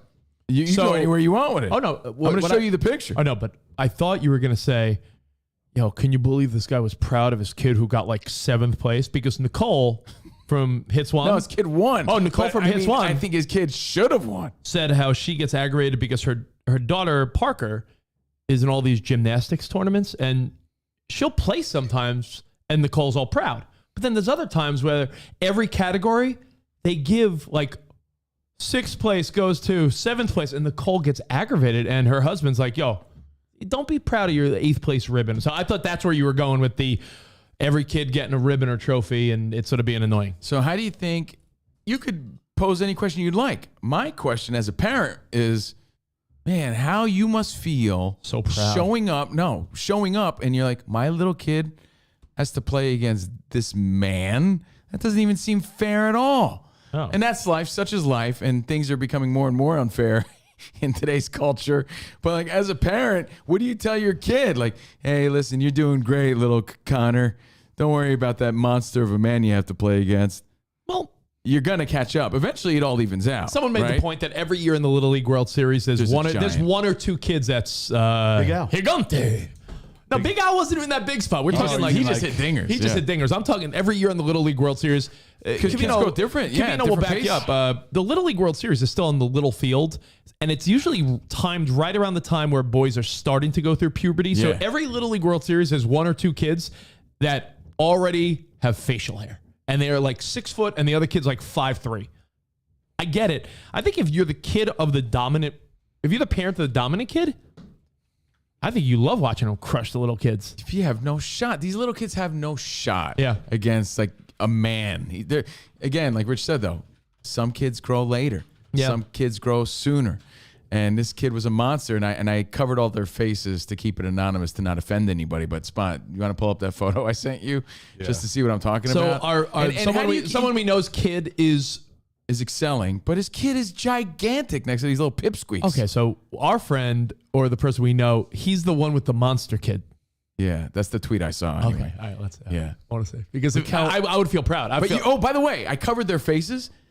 The kid's face even looked like a man face, and all the little boys are like little boys. I want to see the I'll original. show it to you. You'll see their face. The original. I'll send it to you. All right, 5, 4, 3, 2. Here we go. Let's see. I mean, the kid is huge. He's a big boy. You know he's hitting the ball. He's a golfer. He's hitting that golf ball at least 100 yards further. At least. Golf takes finesse, though. It does. Here, Spot, I sent you the original. But you can see this guy has like a full-on like 5 o'clock shadow. And these are other little like innocent little boy faces. Like, just happy to... Yeah, I know we lost, but... So I guess your job as a parent is to be like, hey, you just do your best, little Gregors. You don't worry about... Guy does have a man face. Yeah, he has a man face. So you don't really get the full vibe, but he's like kid with man face. Kid with man head. Hey, own it because... It's so hard. Use yourself as an example, Did you see it? Zoom Covino. in. Yeah, I did. Yeah. Use yourself as an example. And I say that because John Daly Jr. Covino is a guy that always loves to joke about how he hit 20-something home runs in Little monster. League. But you went through your growth spurt before everyone else. So while you are 5'10", 5'11", you tell me that there's guys that are way bigger than you as adults, but they still look at you as like Steve Covino, the big kid. And you're like, no, not really. This kid, I had a story recently where, in recent history, in the modern era, as they say in sports, in the modern era, I went out to a local bar and ran into a kid that was on my Little League team. He's like, Steve Covino? I was like, yeah, what's up? Hey. He's like, I always imagine you so much bigger. I was like, yeah, because I was bigger than you when we were 12. I was 5'10" when you were 5'3". Yeah. Now you're 6'3", and I'm still 5'10". I was hitting bombs, and I won you all those trophies because you did nothing. You really did peak in so many ways in high school. I did. So, in their mind, I'm still this big, larger-than-life kid hitting all these home runs. But I wasn't significantly bigger like that kid was. I mean, if you're not watching, and again, it's a free watch today. If you're not watching, he was big and he was big. Like I was big, but I played basketball, so that did absolutely nothing for me. Yeah, I always thought. I think the other question is it a waste? Big and slow. I mean, you can't force a kid to do something they don't want to do. Like if a kid's got a good voice and he's like, but I just don't like singing. Like I remember Stanley T from Hits One. His oldest son is bigger than him. Yeah. His oldest son, big dude, is damn like 6'7" maybe. And Stan's like, yo, I try. He has no interest in basketball, football, anything. Like Stan's like, try out for the team. Spot, you're a big guy, but we're talking this guy's 6'7". I know, but as a big guy in high school, and even stereotypically, 6'7" black guy, you don't think the coaches are like, yo, you play basketball, play football, come on. I told you, the coach always tried to, the coach of the varsity team always tried to recruit me into football in high school. To be the Grand Marshal of the marching band. How you going to come play for me? I'm like, yeah, I just want to play the trumpet. I just want to play the trumpet. Trumpets are back, man. Yeah, don't. It's fun. Think about it. You could have played at the party this weekend. I still have it. Senores y señoras, welcome our very own trumpet player for Pedro's graduation. You didn't know? They hired me. It's Christian Sparisford. I gotta learn how to play that. So I'm breaking the trumpet out this week. Just as a parent, man, I guess you got to set your kids up for, hey, there's always going to be bigger kids. The bigger they are, the harder they fall. Go get them, kid. It's just one of those things, man. You see it all the time, but it really is unfair. It's like an unfair advantage. And honestly, if you could see the actual full picture, you could see that this one kid looks like a man against little boys. Yeah, you see that, though, in certain levels of different competition. I mean, Little League World Series is on display because it's a national thing. But no, but life's not fair. I mean, it is fair. Kids grow at different ages. I mean, that's what I'm saying. Life's not fair. It just is what it is. What do you want? So that's it. I think that your kids, you you gotta, if your kid is the one that peaks early, that's something that could be challenging because they're used to just having an advantage, and then when other kids catch up, I feel like it sets kids up with great confidence though moving forward. How did At your least it did parents for deal me. with that? How did your parents deal with that? yeah, I wasn't much bigger. I wasn't as big as like this kid was compared How to did they those deal with you kids. peaking so soon? But I think it gave me great confidence. I told you, Spot. Like it gave me, you could say a false confidence, but a false confidence that took me as far as I can go right now. You know, it set a great foundation for me. It really did. think about it. Covino said that he grew up with such confidence and love for himself and people loving him that if he didn't have that, he may have jumped off a bridge People are like, over the last 5 years of his life. what is it with this guy? How is he so confident? It's like, hit 27 Little League home runs. And my mom always told me how great I was. Mom told me I was great. I guess that's what you get. Yeah. The playing field levels out, but you're right. I think that kid has the advantage of confidence. Did you like the expressions I put on the kids' faces? Spot, can you pull it up? I was pretty proud of that. Pull up the picture again. To keep their anonymity, I put little emojis on their face. So That's how I picture them to be now. the main guy's really happy. The big guy's like, ha ha ha. This kid's sad because he came in second. And he's wearing slacks. This kid's just like indifferent. Yeah, he's like, This fuck. kid's like, He's wait a shocked. second. He's surprised. He's shocked. He's like, wait a second. This How guy, big this And kid then is. the other and kid's then like, the other guy's "Meh." like, meh, I'm the tiniest here. What do you want from me? What do you want? What do you want? Like, what do you want from me? What do you want from me? Between this guy and this guy, what do you want from me? Yeah, it's better. In my opinion, there's two ways it can go, right? You live the rest of your life sad that you peaked early, or you take those moments and you roll with them. And I don't say you bring them up all the time and brag about them, but you know, you let that confidence continue on. For me, it gave me confidence. It's very possible that he will even out in weight. Like I have a question. Is that kids go through, like I went through this. Kids go through like emotional trauma as a child, and then they just eat to cope. But talk about an advantage spot. But sometimes as they get older, they go to, especially if he's in sports, if he goes to college, it might like. Is that someone we know or no? I hope it does. I think it's someone that we know likely through somebody. Someone that likely subscribes to this or no? No. It's hard. It's hard What I was going to say was he's a big kid too, so you got to watch the weight. Like the kid, if you're not watching, the kid's a pretty hefty kid, like linebacker, not even linebacker, offensive lineman type of weight. Where a little kid like that he might have confidence playing golf or whatever he was doing, but I'm certain that he doesn't have confidence in other aspects. Oh, at least he has confidence in something, right? It's true. So anyway, just something I wanted to share, and I saw some of the feedback, and the feedback was kind of like, this doesn't seem even fair at all. I wish I could like. There was a way to spread a message to like chubby kids. Do you feel like that's there something? is. No, but do you feel like I don't know. I feel like there would be something like, hey kid, it's okay. Tell me. But let's like eat better and do stuff, and you'll feel better, and you'll change. You'll come. Don't worry. You'll be good. You'll be good. You'll grow up. You'll grow up. You don't have to Be ripped like me. You don't have to buy jeans with Grow a beard. elastic waistbands anymore. You just eat right. Have some grilled chicken and some salads.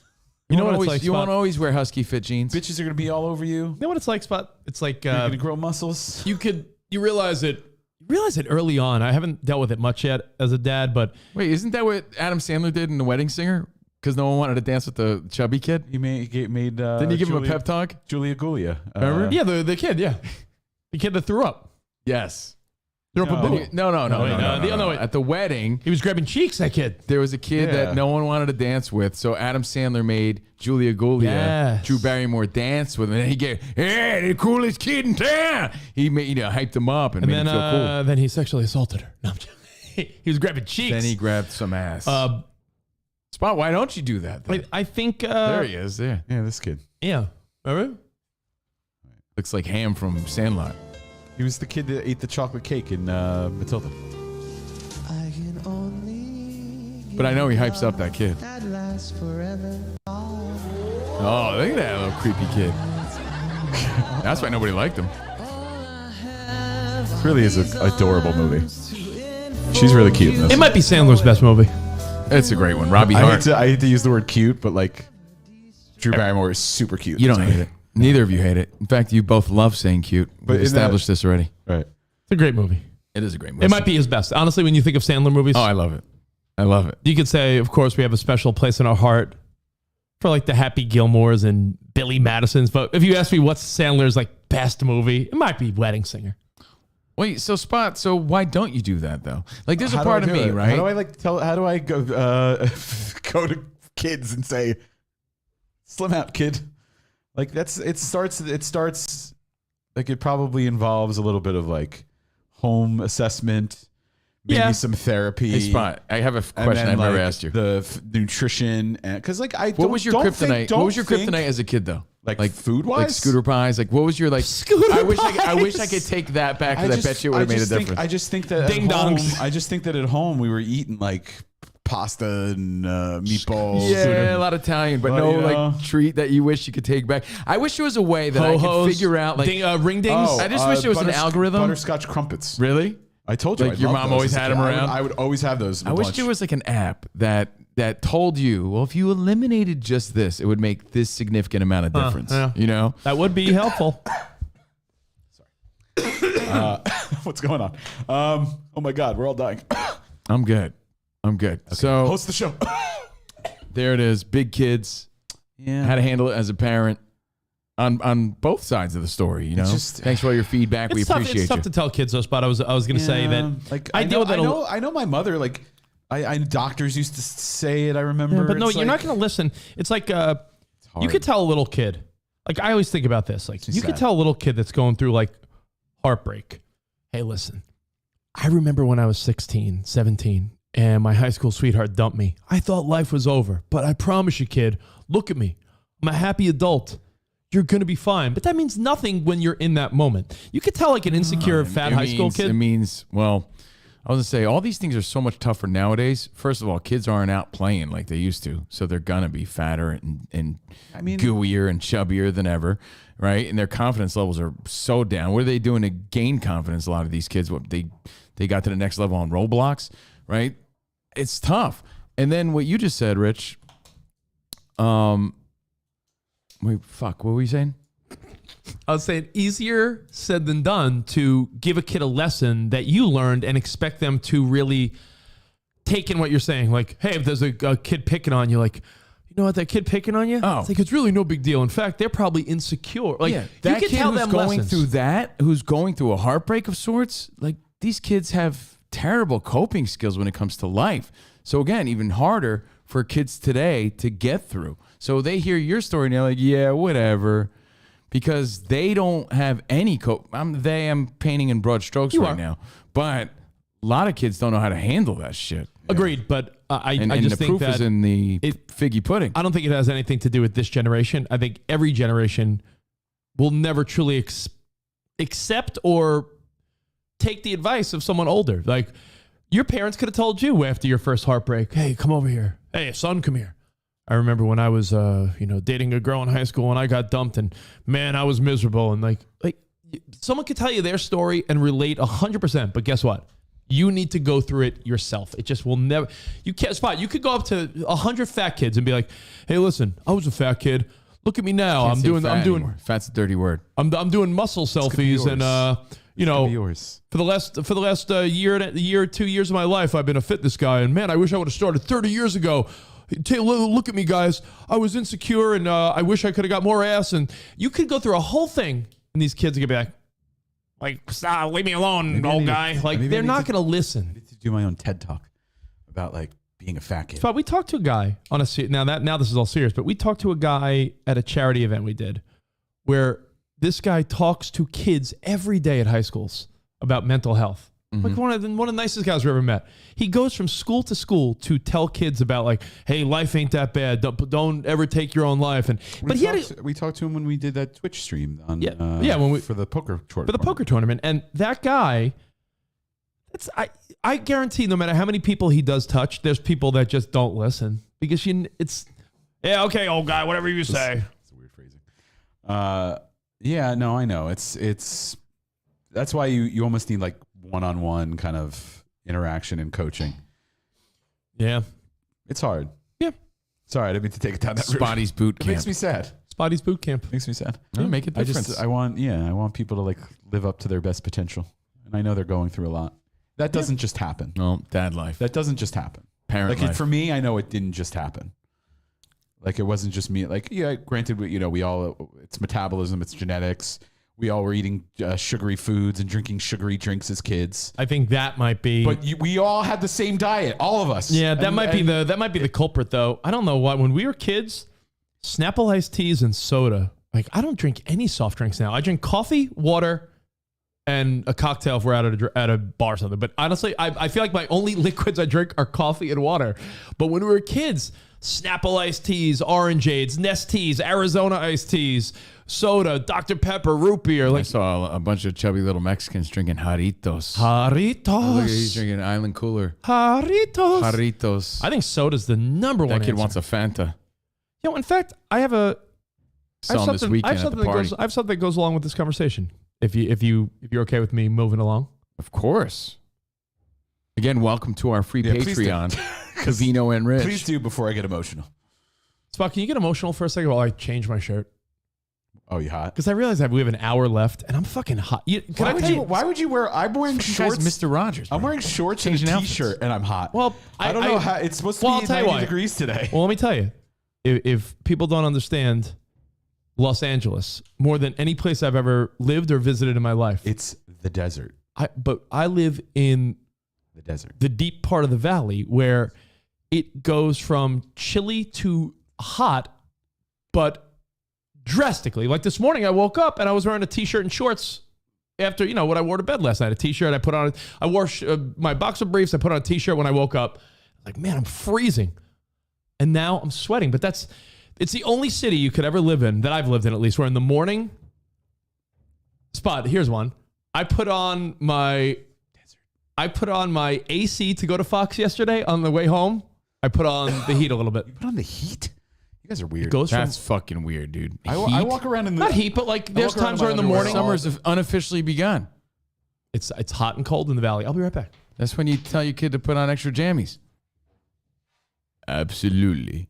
Hey, Spot, since Rich is pulling a Mr. Rogers right now with his outfit change, his wardrobe change, do you want to pull up some of the potential new Covino and Rich Summerline goodies? No. Not yet? Well, just know at shop.covinoandrich.com in the next day or two, with the help of our buddy Franz, we have a new, what is it called? New summer collection of Covino and Rich t-shirts for your wearing pleasures. All right, shop.covinoandrich.com. New summer merch coming soon for a limited time only. True story. Code word D's nuts for a special discount. Anyway, Rando news. Hey, hit the button. Might as well get into it before story time continues.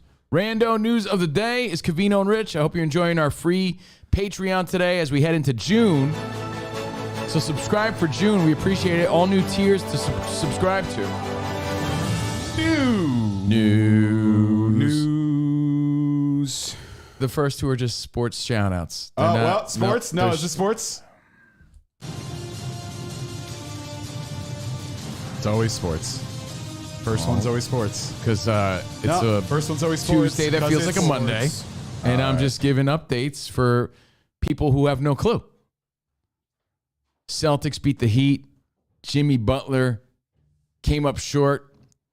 Could have been the MVP, but the Celtics beat the Heat. They move on to the NBA Finals, taking on the Golden State Warriors this Thursday. Stay tuned. All that battling only for the Golden State Warriors to take it anyway is how I see it. Yeah, honestly, if you think But the congrats Celtics to the will win, Celtics. then bet on them, because I'd imagine right now you'd make some pretty good money. Especially the home opener for the Golden State Warriors. They've had a week of rest and they're home and they're chilling, and Boston has to go travel across the country on, after an exhausting 7-game series. Again, we talked about this in depth on Sunday and Monday on Fox Sports Radio, foxsportsradio.com to get the podcast. There's no commercials. So foxsportsradio.com, subscribe for free. We're on every weekend. Yesterday, we filled in for Doug Gottlieb and did a 4-hour show Memorial Day. A lot. So Celtics, Golden State Warriors, this Thursday, something to look forward to. Something else to look forward to, I mentioned this past weekend that Tank Davis beat Rolly Romero. By the way, Romero is this badass fighter with this crazy attitude, this crazy arrogance about him, like this crazy belief that he was going to knock out Tank Davis in the first round. He got knocked out in the ridiculous. sixth. That's He got stupid. knocked out in the sixth. It was very reminiscent of Manny Pacquiao walking into Juan Manuel Marquez's punch, where you thought he died, right? Yes. This is Jinky how Pacquiao jumped Yeah. up like Apollo Creed's wife. Rolly Romero's fighting nice. He was winning the fight. Arguably, he was fighting big. Yeah. And sure enough, Tank Davis Bigly. caught him with that Bigly. left. He walked right into Bigly. it. And Tank Davis wins. Does he fight Ryan Garcia next? I don't know. But that whole division's heating up. The Teofimos, the Lomachenkos, Bigly. the Devin Haney's who fight this weekend. So another fight to look forward to. George Kambosos, who has all the belts, who beat Teofimo, the takeover. Kambosos fights Haney this weekend. Just something else to look forward to in the world of boxing. In other rando news, sad news, Master P had a daughter I didn't know. But her name is Tatiana Miller. And she passed away at the age of 29. And as of now, we don't know how or what happened. It's But sad. that's a sad, sad story. So Master P's daughter, rest in peace, Tatiana Miller. Bradley Cooper. Actually, I'll save that. We mentioned Top Gun because everybody mentioned Top Gun. Everybody's talking about it. Anyone who's seen it Loves it. is loving it at the edge of their seat. It's like they came off of the greatest roller coaster ride and they just like, holy shit, man. That was insane, right? Oh, man. And you feel alive after the ride. Like, yeah, that's fucking great. You know, that's how it seems like people feel after seeing this movie. And the proof is in the numbers. It made $80 million the first day or something like that. And then it broke Memorial Day weekend numbers, made over 150 million on the 4-day holiday. So Top Gun sweeping the nation. It's the Top Gun rage of 2022. So that was the big story this weekend. And then this is something dumb, but I was going through the From news you? this morning. No. I'm sorry, Lenny Poffo. Smartest guy alive. Spot, everybody. There you go. Right? The genius. Professor You think Spot. I think I got to the moon here, Professor Spot. by walking? By the way, you said people feel like they're getting off a roller coaster. Made my own. Yeah. There's I just had to ask you quick. I saw that there's a new Disney roller coaster that they're handing everyone barf bags before they go on. Is it the Guardians of the Galaxy one? Whatever it is, they're handing people barf bags. And I thought to myself, I mean, I don't know why I judge this as a pussy thing, but what type of pussy throws up on a roller coaster? I've never got sick on a roller coaster. Would you need a barf bag for a ride? Yo. Oh, it is the Guardians of the Galaxy one. Yeah, I saw a story where they're having to give out barf bags. Disney handing out barf as passengers on its new roller coaster. You know what? You know what you don't understand? Motion sickness. Motion sickness. Yeah, I guess so. You've never had any sympathy whatsoever for a guy that has motion sickness. I have zero empathy for motion sickness people. But I think, is this a hybrid one where it's like, so there's a Harry Potter ride that's hybrid screen, hybrid live action. Yeah.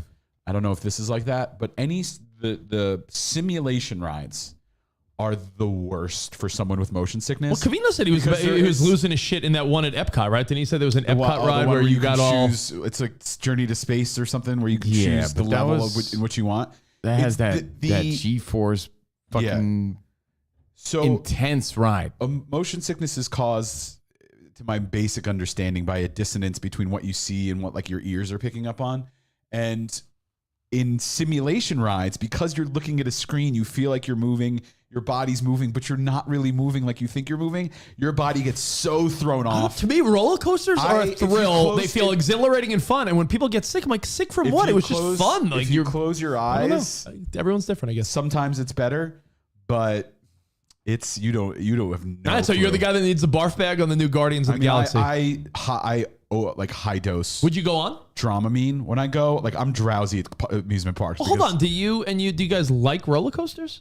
I do like the thrill. I go on them. I do, yeah. But I'm saying you go on the hoping that you don't get sick, but like you still understand the thrill of it, right? yeah, No, we don't get it. I love that. Yeah, No, because how could you enjoy the thrill of something if the whole time you're thinking, I don't want to get sick. that's why I get take. sick. Like That's why I take Dramamine. Even for those patches that some of our buds like I know Mauser uses a patch.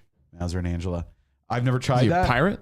Yeah, it's a patch. You put it like on it's your a pirate's neck, ride. and it's motion sickness medication, but it doesn't make you drowsy. Like I take Dramamine, I'm fucking drowsy.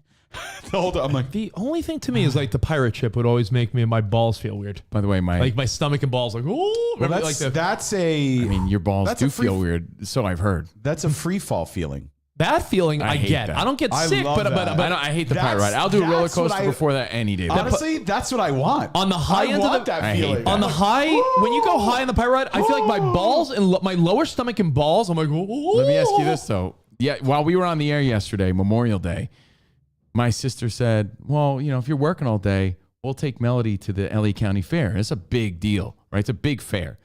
So I said, "Of course, you know, yeah. I would love that." So Melody went to the fair with her cousins and everything, and my sister sent me a video. She's like, "Steven, don't get mad. I'm just trying to be the cool aunt." Look at the ride she let my daughter go She on. on the Gravitron? No, dude. It's like Send me a video. one of these. Look at that. Look at this thing. It's like one of those. whoa. Send me the video. Send me the video. Or turn around. spot. Turn around. One of those. Oh, like completely like. That's cool. Oh, you mean one of those things that like falls over when they're not- Yo, bro. I'm like, you out of your mind, Melody, going on that ride? I don't trust carnies Yo. setting up rides. I trust engineers at Disney and Six Flags. I don't Right. trust carnies. Yeah, it's Disney has a much more at stake than Yeah. carnies at these little The fairs. carnies. I love roller coasters. As a but- parent, I was like, geez, I don't know. The pirate ship. What is that? Is it why do your Yeah, I ball? hate Why that. is it that your lower stomach? And for me can't at do least, that. my lower stomach, my like groin area is always like oh, like it doesn't hurt. It's just like a Stomach tingle. drop, but you're feeling your nuts. But why do you feel it in your fucking taint? A very large amount of people. Your taint is the great gauge. It's just of, like the sinking, yeah. of gravity. Roller coasters never phase me. The pirate Same. ship I like, Same. but on the top when you go up, I'm when like, you're why? coming Is down- yeah, my oh. taint? It's like tickles your taint. Yeah. Oh. You ever see a video where someone's like jumping out of a plane or they're riding next to a cliff and you feel it in your balls? You're like, I don't know why. Like, it's like a taint tickle. oh. The taint So tickle. anyway, the last story is kind of dumb. That's where I I would was. actually look like what causes your balls to Yeah. what? Balls What drop. causes your taint to tickle? Ball feeling Gravity. Your in balls are allergic to balls gravity. during free fall. I bet you when you go to outer space, I bet you that's the one thing they don't talk about because Here they we go. talk about like, you know, when people go and astronauts, I bet you astronauts all in common are like, yo, how do your balls do in outer space? And Neil Armstrong's like, that's really crazy you would say that because Oh, okay. man, my taint tickled on that first mission. You never read the part where Neil Armstrong's balls floated when he was on the rocket? Apparently, I your didn't- body senses you are falling, and as such, your muscles tense to protect vital areas. Your body considers your genitals to be vital, and as such, it That's why Rich feels it in his reflexively asshole. protects them. Rich's asshole gets all tight. A lot of people are saying the same exact thing. Yeah, I hate People the are pirate saying ship. their taint I'll do- tickles. I'll do- their I get balls a are totally lower sensation. stomach. Much like shit in Rich, my- I could do roller coasters all day Yeah, and have the bro. regular thrill, but that pirate thing is I won't do it. I love it, I but don't. the whole time Hate I'm it. like, I oh, won't do taint it. tickle. The worst feeling ever. taint tickle. Hate it. If I go on it Scary. too long, I might. Hate it. Can't do that. Maybe it's a good So feeling. this is really dumb, and I know where it's going to go, and it's going to be really annoying, so I'll just not say anything. But as I was doing my research this morning, It's the cremasteric reflex, a primitive protective reflex that basically pulls the boys up to a more protected area with certain stimuli. I wonder if girls feel that in Or their it's tatties your when fight they're- or flight when they're response. on a ride. Let me look it up. Do girls get like a vagina tickle? No, they're tatty Oh. tickle because it's Do you know? Hold on. When I was driving with Kristen, we went over a bump, and you know me, I speed.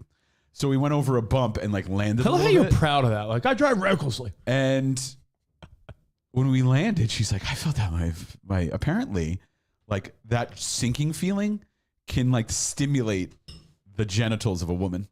She got turned on. Yes. Cremasteric reflex. Well, hey, It's the cremasteric is a superficial reflex found in human males that is elicited when the inner part of the thigh is stroked. That's interesting. if you can't get your wife off, take her on a pirate ship. Or like something that like a free fall. Tummy tingles. Or like when it.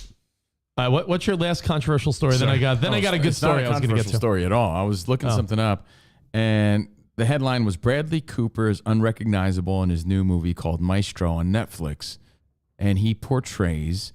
I said, "Is it Leonard?" I know how Leonard is pronounced. I went to school with plenty of Leonards. Yeah. And Lennies. I know Leonard, but I said, "Is it Leonard Bernstein or is it Leonard?"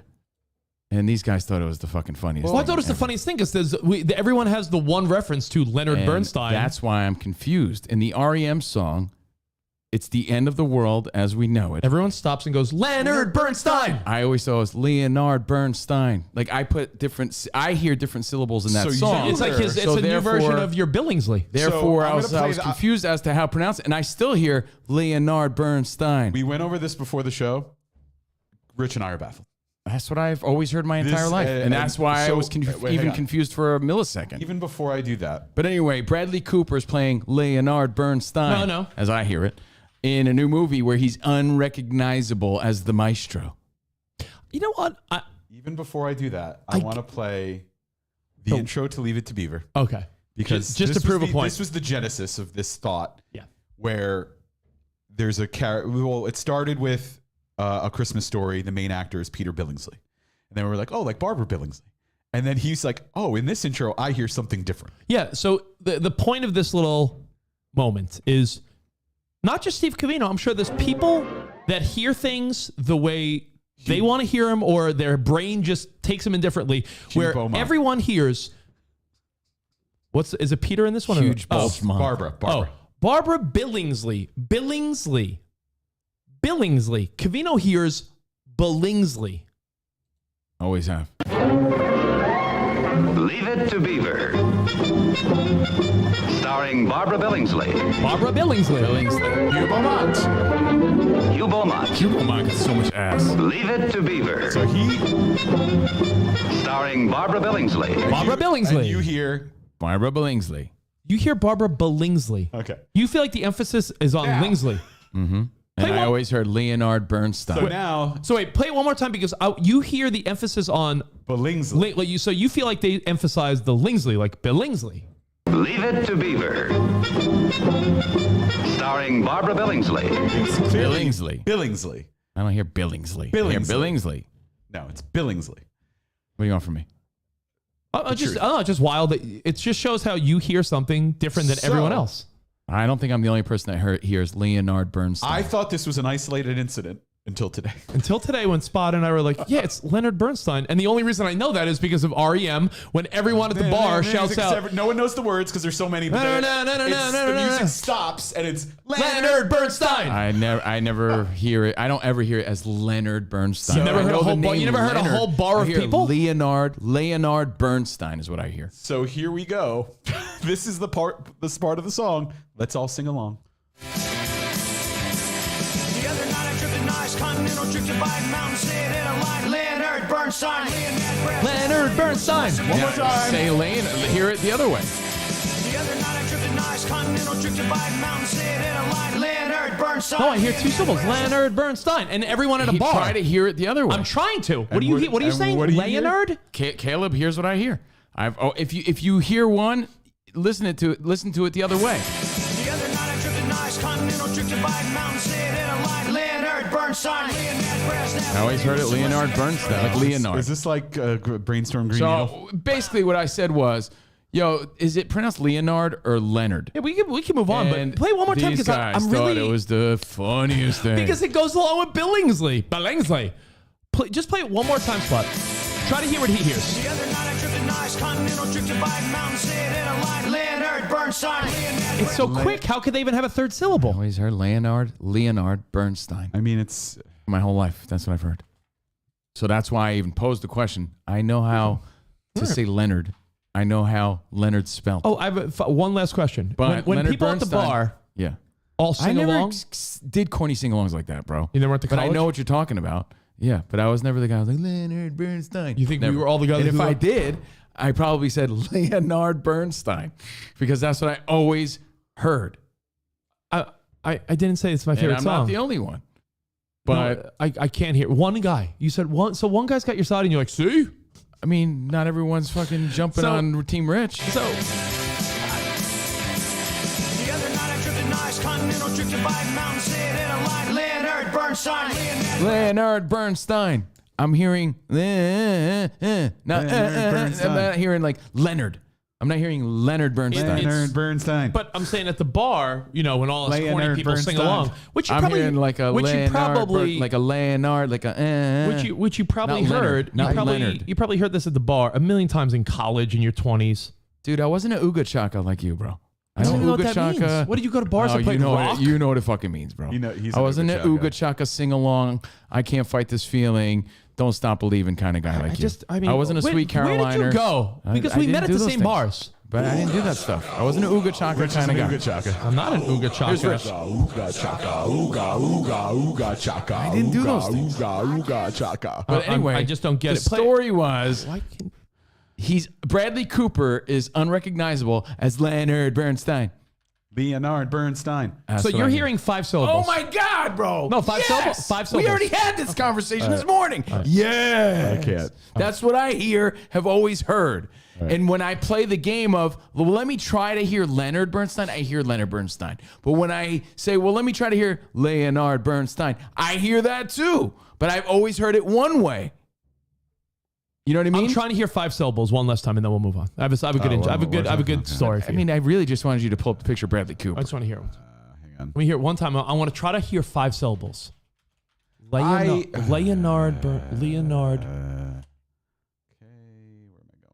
It's the only reason I was confused with go. the pronunciation. Continental trip to Biden Mountain, sit in a light. Leonard Bernstein, Leonard Bernstein. I can't even begin to. I know. Hey, everyone's different. Hold on.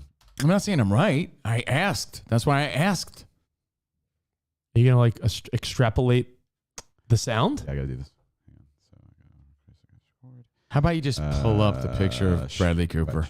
Don't say anything. Sit in a light. Leonard Bernstein. See, Raymond says, I hear Leonard. Jen Brown says Thanks for not saying Leonard. anything. Like they hear the not Leonard. You're saying Leonard. I'm like, I don't hear Leonard. I went to school with kids named Leonard. I don't hear that. So I was like, is his name Leonard Bernstein or Leonard? Like Leonard. I hear Leonard. Shane's got a good one. Can you Find the live version. Just to play that one part, and then we'll move on. Live, It's an interesting people, because people mix things up all the time. No. But a live version. A lot of times when I don't know a lyric, I agree. I'll listen to a live version because sometimes in a live version they'll be a little clearer on that lyric. Play a live version, and then we'll move on because I have a story about. People take artistic liberties when they sing Can you live. not say words for while I play this? Yeah, sure. Thanks. I just want to isolate it. Nice continental trip to Biden Mountain, sit in a light. Leonard Bernstein, Leonard Bernstein, Lenny Bruce, Okay. Just find the live version spot. We'll move I'll on. Find a line. A live version, and then I'm going to show you the picture. I have an interesting conversation about Gen Z. I don't know her. Yeah, what's her name? Oh, you banked her the planet in Hoboken. Gen Z. Oh, Remember her? Jen Zukowski. Jen Zucchett? Yeah, I remember her. Remember you hooked up with her at the Cadillac bar in Hoboken? Yeah, I remember that chick. She had fat titties. I mean. And by the way, while Spot's doing that, I wish I could pull up a picture for you guys. TMZ, the main story, I was looking before, what's going on in the news today? The main story is that there's a lion with a mullet at the zoo, and they're trying to deny that they gave this lion a bad haircut. I saw it. And everyone's like, there's no way. Someone at the zoo decided to try to trim up this lion and gave a lion. His name is Leonard.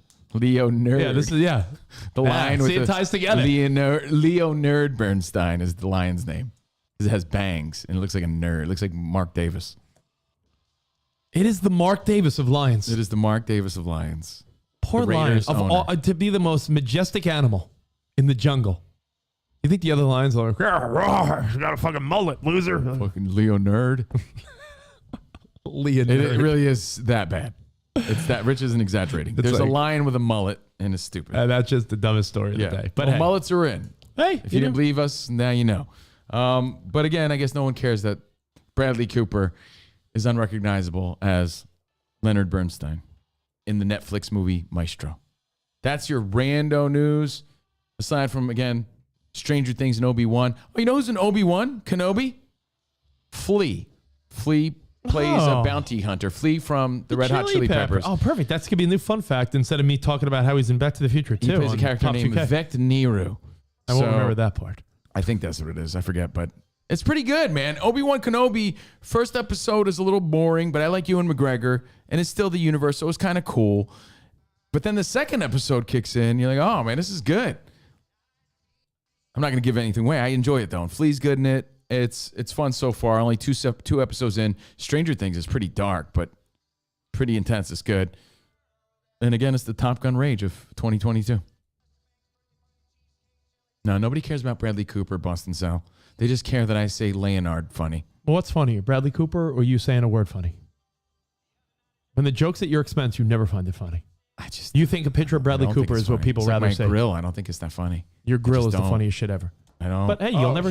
Hold on. Here's an unplugged version where it's like clear that he just says Leonard. It's like so slow. He just says Leonard Well, like I Bernstein. said, people take artistic liberties too Yeah. live. but let's just hear it. I mean, his name's Leonard. I get it, but I mean, always this heard is- Leonard. Hey, I think he has a weird Leonard. accent, the guy. That might be where you're getting thrown off. Leonard I think he has a Bernstein. weird accent, like some foreign accent. Maybe this isn't a good example. Never mind. Just play real quick, and then we got to move on. Spot. I honestly, I can't. It's a hop free on this show, anymore. man. We're trying to like do good stuff. Yeah, here. come on now. The other night I dripped a knives, continental ship to five mountains, sitting in a line, Leonard Bernstein. Leonard Bernstein. So he doesn't even say Leonard Bernstein. I'm sorry. He doesn't even say Leonard Bernstein to make it count. As you know, I'm on lithium. It's like Leonard Bernstein. Right? I got to take full ownership and with my hot take here and tell you that I think REM stinks. I don't care if Kurt Cobain liked them or not. I completely agree. When with I you. hear Everybody Hurts, I'm like, everybody fucking stinks. Beat it with the song. I hate it. Anyway, back to Bradley Cooper. They stink. I don't like them. Here's Bradley Cooper as Leonard Bernstein. There you go. It's a glimpse of. Is that? So do you feel like? Actually, the picture I saw looked nothing like him. That I could still see a little Cooper I think because in it's there. a side by side. Yeah. You know who looks like fucking crazy in their makeup? Jessica Biel Al in Pacino? Jessica Biel Oh, in no, that's her not in her TV show that Justin Timberlake's also in. Jessica Biel, is it Justin Honey? Timberlake was Money? great in What- Ozark. Yeah. That was Ruth. That was Oh, yeah, he was great Julie as Ruth. Garner. Oh, yeah. But Is this the photo you saw? That's the photo I saw, the one on the right. I'm like, yeah, it doesn't look like Bradley Cooper at all. who is that? Leonard Bernstein? Leonard Bernstein. Leonard. Spot here. Look up a picture of Jessica Biel. You see it on when you're scrolling through Hulu anyway. But Jessica Biel in that new show. Can I look up Jessica Biel and now pronounce you Chuck and Larry? She's. On that. I mean, her booty's in top gear. Then Name of that show, Candy, right? Candy. That's Jessica Biel, and that's one of those like, oh damn, did a lot of makeup. Now, after Spot shows you the picture of Jessica Biel, I have an interesting thought, and it has to do with. I mean, it still looks like Jessica Biel with a wig, I guess so. I mean, yeah. I mean, big glasses, pouty lips. No, Rich doesn't see it. Pouty lips. He didn't understand that Clark Kent was Superman. Rich was so confused. wait a minute. Wait, those are two different people. Don't tell me that Clark Kent's Superman. No, no Glasses way. threw him Wait a off. second. Oh, clear. Tricked me again, guys. Where did Clark Kent go when he went in the Oh, phone booth? that's fucking crazy, Did guys. like Superman kill him and then just come out of Superman? That's so weird. Like, It's weird that they would just disappear, then one would appear. And what's this the is other one I crazy. saw? It was like people didn't realize who Batman was. Meanwhile, Gotham Tower was like the only big black tower in the city, and it's like, I wonder who Batman could be. No, it's not me. It's not me. What do you mean?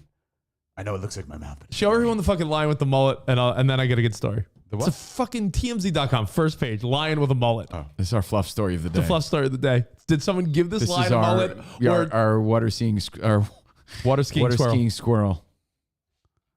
Yeah, today in the news there's a lion with a mullet. Well, is that right? Isn't that funny, John? Let's go to Rich's barber from the 80s. Let's go to Kim for weather. Hey, Kim. That lion has a mullet. It really does. People are saying like, there's no way that's natural. They're like, someone at the zoo fucked it up. Well, But why is someone cutting the Looks like Rich in the early lion's 2000s. hair? it did ask for the Joe Exotic. Wrong jungle cat. All right. So I saw something that, mother of all bitches. You know when you have an article and you lose it? But I have the gist of it. I'll find it while I'm talking. How do you spell gist? I always have to look it up. Gist? Is it GIST, right? J-I-S-T? No, GIST, I believe. G-Y-S-T. I always forget. That's one of those things I can't retain. Is it a G or a J? No. Now, something we could end on, an interesting thought. I know, Covino, I brought this up recently with another friend about you because someone was, I know, I was talking to my mom when my mom was moving. I was like, man, do you need this alarm clock? She's like, that's my alarm clock, Richie. And I'm like, Mom, don't you, what do you use to wake up? Don't you use your phone? She goes like, yeah, I guess. Like maybe for the time, but does anyone have an alarm clock anymore? And I found this article that I found interesting.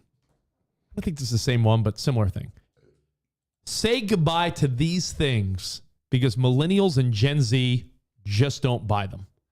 So these are things that you think are like Gen Z, that girl I hooked up with? Yeah. You took her to the Loop in New Jersey. took her To the boom boom room. to O'Donoghue's on a Thursday dude. night when you were DJing. Yeah, I did.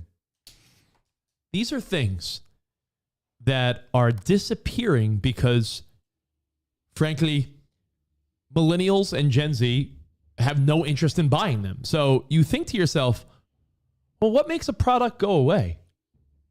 And it's really just simple. If a generation of people are like, yeah, our whole generation doesn't need this. You might think you need it. Like, I think the other day, you and I were talking about how in the beginning of our show, 15 plus years ago, every day, I would stop at the little bodega guy.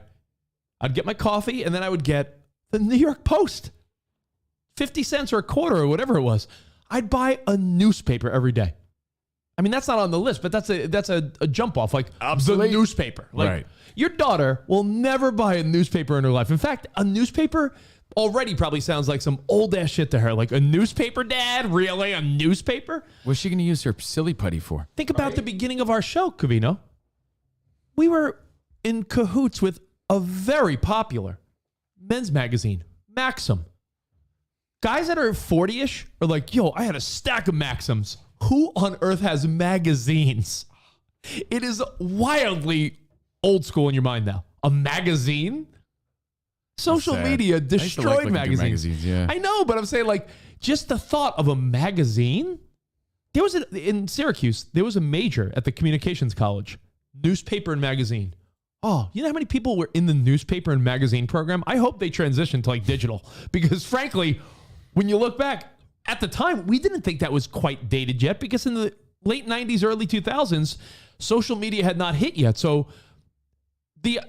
in 05, magazine was a multi-million-dollar brand. I still feel Playboy that. It might be stuff. old school, but I still feel that something in print, tangible, that you could hold carries more clout and weight than like an article online. But again, old school thinking. Know who thinks Right? that? Like if our dads. If someone wrote an article about you and it was online, as opposed to being published in a mag, like doesn't it still feel more? Oh. No, More people would see it online. Yeah, no, of course I know that. If I know in today's were- world what's more I know what you're important. saying. I'm just saying, If there was, I still feel like it's the old school way. well, that I that's you know what that's a thinking of. still have. I That's guess. a thinking of a TV show is more popular than something streaming, and a TV show might have, like for instance, if you were on MTV right now, you know what MTV's viewership is? Maybe like 400,000 people a show. A streamer that has millions of YouTube subscribers has more viewers than a network. So what would you rather have? Like you and I have debated this, like ESPN2, when we were on ESPN, that had viewers, but hundreds of thousands, not millions. Like Yeah, there's probably more eyes in streaming our radio show on Fox Sports Radio or something like that. for sure, than- well, without than a to doubt, have a TV show. without a doubt. Which is, it doesn't feel as cool because, again, coming from the old school, but the truth is more eyes are on it. There used to be such a clout that came along with an artist being on the cover of Rolling Stone that just seems so outdated now.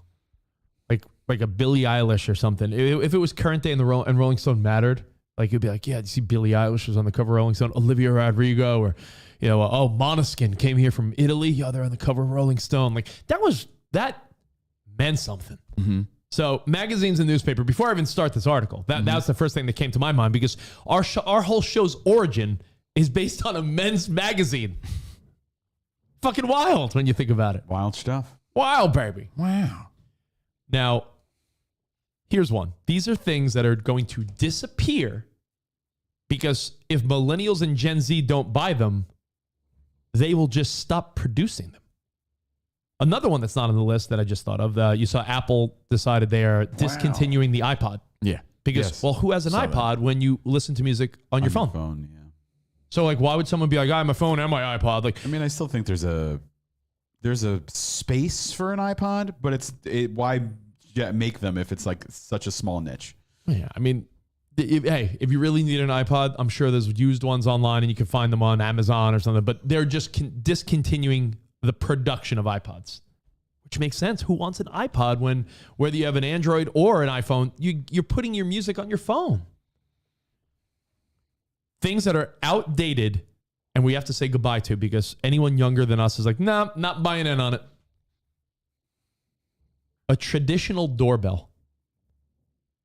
Hardware stores, Home Depot and Lowe's and companies like that are saying people either have no doorbell because they don't want to be bothered, or they have a digital ring, or give me a competitor spot, like what's like a Nest or people have a digital doorbell or no doorbell.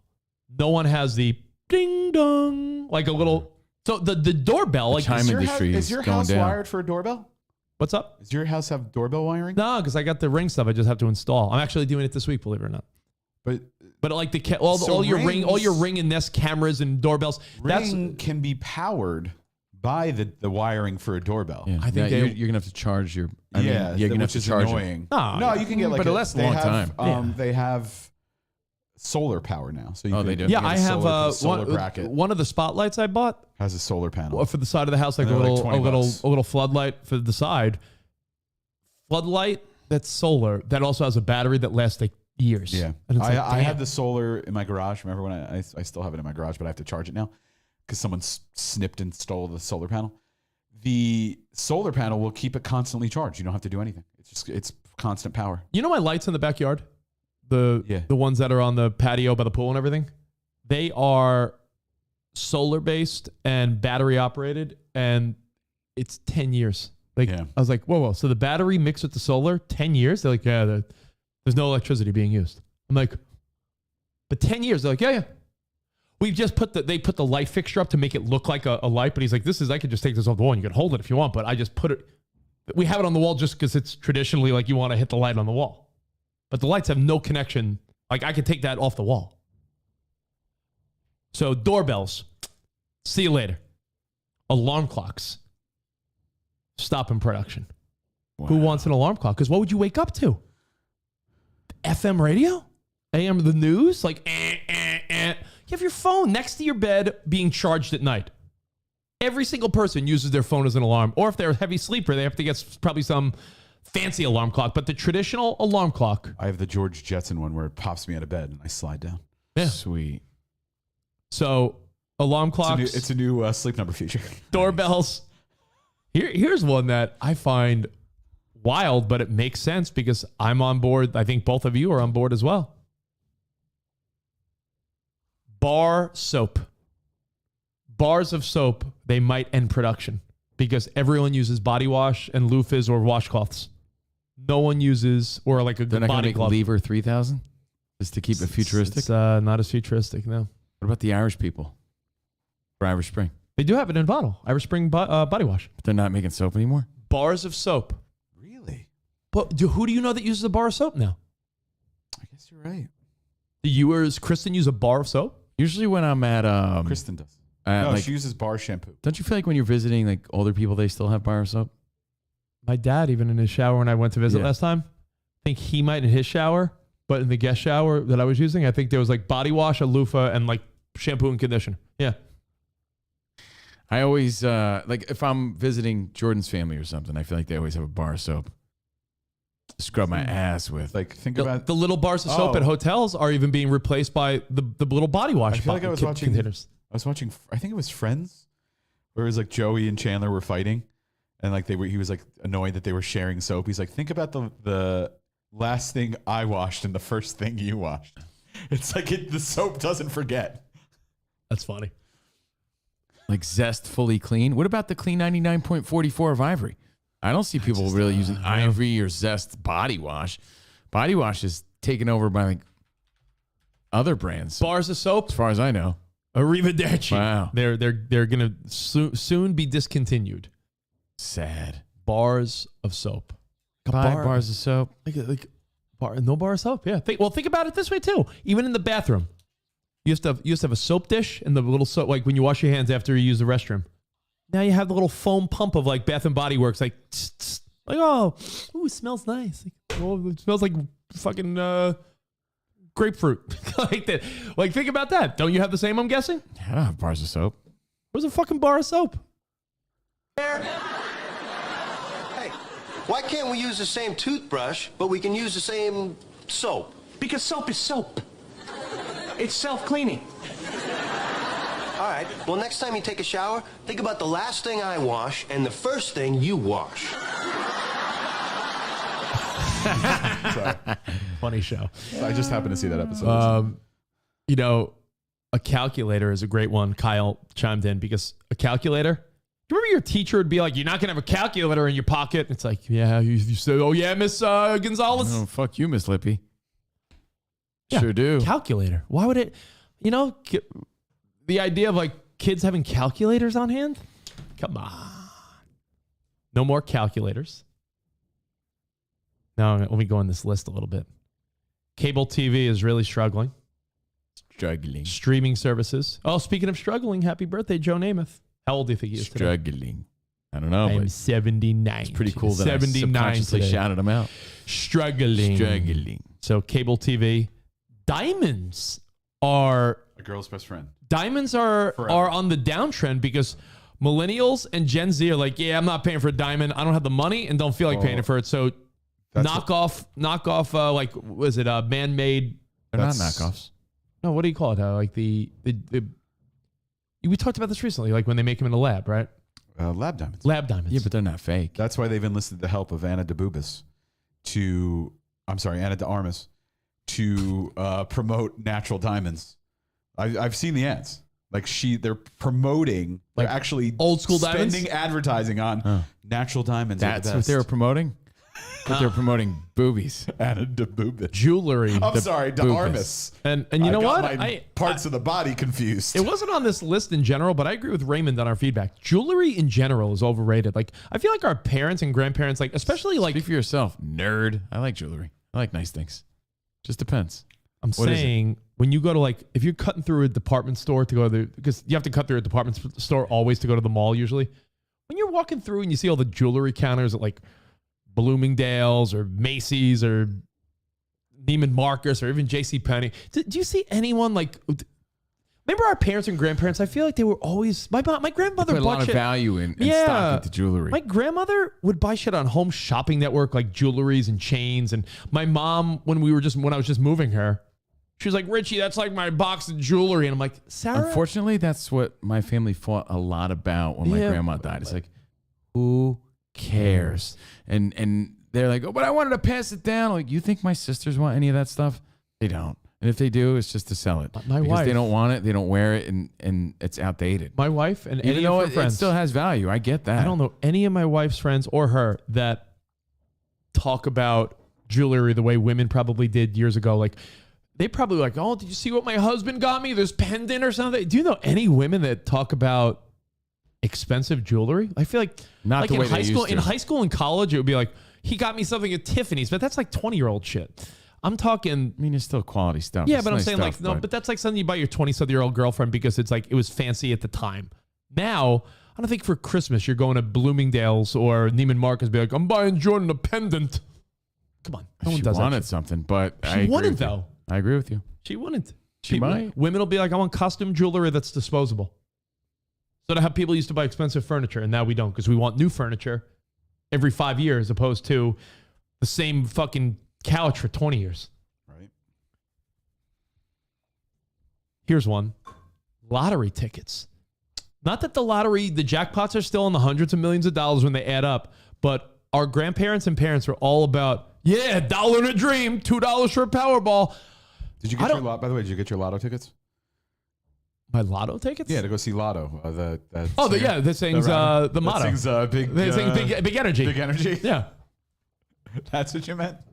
Lotto tickets, Powerball, Mega Millions. Once in a blue moon, I'll buy a ticket. But I'm telling you, I worked at a cards and gift store in high school. Every old person that came in was like, "My daily number, could I get the pick 5? And could I get the, hello, Richie, can I get 2 quick picks for the lottery on Saturday and Mega Millions? Here's $5. And Can I get the number? And they'll give them can I have $4.18, $1 straight? Like all old people love playing the lottery. Do you know any younger person than you or someone your age that's like, oh yeah, my buddy Gus plays the daily number every day. This is Gus? Yeah. No one does. There was an episode though where he thought he won. Yeah, it was a very funny one. I think I got it. Turns out he Dimitri was just playing a joke on him. It was yesterday's lotto numbers, and he taped the announcement. If you've noticed, gym membership prices are going down. This is Gus. Because this is another thing. We're talking about outdated things that millennials and Gen Z won't buy. So things that are slowly but surely going away. Gym memberships. More younger people, especially women, are specializing in a regimen like CrossFit, yoga, Orange Theory, cycling, where the actual generic gym like the Planet Fitness or the 24-hour. That's why they're so cheap now. Yeah, the prices are down because a lot of women and men are saying like, well, do I go to the gym? Do I get my gym membership or no? If you're focused on fitness, you are saying like much like sports. I want to centralize and pick something. That's why a service like ClassPass has been huge of late, where you get a membership to ClassPass, but you can go to any of these places and a gym. But yeah, so if someone's like, I'm really into cycling or I'm really into CrossFit or yoga or I'd rather have an ass pass though. Orange Theory. Fuck yeah. Ass pass. Ass pass.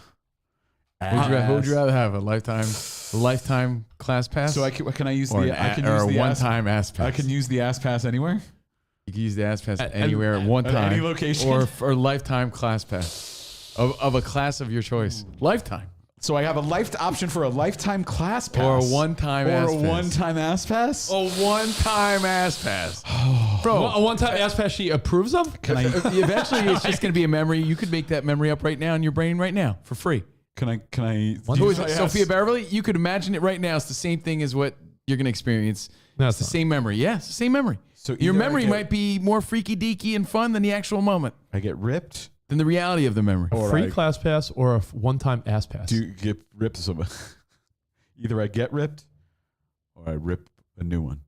I would go for the one-time ass pass. I think I'd go for Sophia Beverly. This is a lot. No, I wouldn't pick her. One-time ass pass. Anna de Armas? Can I use it on Anna de You Armas? can use it on anyone. I think to be fair, it's someone that you have to like have access to. Okay.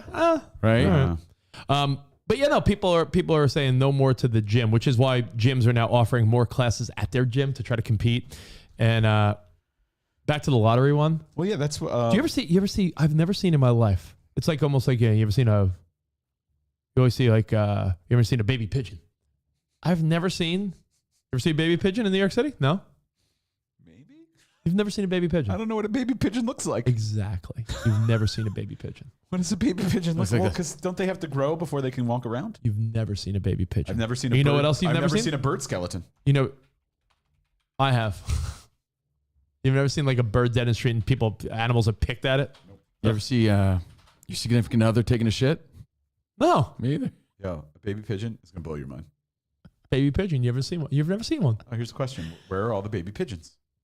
It's a famous sort of like you never see it kind of thing. Like where are they? Squabs. They're known as squabs. You never saw a baby pigeon, and you've never seen a young person. When I say young, like a 20-year-old also buying scratch-off tickets. Rock doves build their nests in places that mimic the caves and cliffs of their ancestors used in the Mediterranean. In New York City, they're building their nests anywhere they can find, any opening on windowsill, rooftops, under bridges, preferably somewhere protected places. That's why. So let's see. They're rarely seen because of how long they stay in the nest, for about a month to 6 weeks. So they're home for like most of their life. What was that weird one that we so they're came an up adult with? size, or that was online recently there about a Mexican? Like you never saw something Mexican. There was something recently that was online. Look, here's a baby pigeon. They're so cute. Never saw one. Right? And you never saw a 20-year-old person buying a scratch-off either. Look at that. It's the truth. Those baby pigeons. Looks like my testicles. Jason Brown said you never saw two cats smashing. You see dogs humping all the time. You ever see cats are sort of discreet. By the way, if anyone was curious what my testicles look like. Oh, gross. Great to know. Yellow and fuzzy. Yellow and fuzzy. Beer, by the way, on this list. Things that are outdated. Beer. Believe it or not, millennials and Gen Z are killing the beer industry. Millennials tend to favor spirits like vodka, rum, and gin. Here's a picture of Rich's testicles. Smooth as eggs. Albino. Smooth as eggs nuts. and super Albino white. nuts. Beer. Millennials tend to favor spirits like vodka, rum, and gin, while they avoid bloated pints in large breweries like Heineken, Coors, and Budweiser have struggled because of it. That's Covino's decimals. I agree, man. That's why they all pivoted with the hard seltzers. Hard seltzers. Yeah, beer. I Craft beer, yeah, right? Because there's a market for that, but it's just so heavy to me. You know what? Rich and I had a discussion, believe it or not, on Fox Sports Radio, which is why you should listen, on things you can't resist. Because Rich was saying, is it chips and salsa or the free bread at the table? Like, where do you lose most control? And a lot of people hit us up like, beer on tap, man, no control. And I'm like, my response, I felt kind of lame. I'm like, yeah, I get it, but I don't really drink that much beer. I don't drink beer. I don't drink that much. I could appreciate a beer, but I don't drink much beer. And I would say the majority of younger people don't. I don't like beer. I don't drink. I have beer in the fridge that's here for one reason. Guests. Like, hey, I have a beer if you want it. But it takes up room in my fridge. It takes up room in my belly. I always try to figure out when it's too old to serve to people because it's just sitting there. See, beer is life. I just think I only think the way if it like I haven't had temperature changes a lot, then you can't. But if it's just sitting in the fridge, I think it'll last. I'll have a beer. Honestly, it doesn't peak like wine. No, but I'm saying like if you guys came over to watch the NFL playoffs, what was that? January, February. The beer's still there. How good is that beer sit in my fridge? Because I will never touch it. Yeah, but if we're putting like, let's say we're fixing your roof to putting a blacktop on, I mean, what's better than having a nice cold one? So a Gatorade. A Gatorade or a seltzer or a soda. I don't want beer. To me is gross. I know. Nothing makes you feel like a free man, like a sack of suds on a hot day. Yeah, I'll never. I would never have a beer anymore. I don't know. I would never opt for it. So yeah.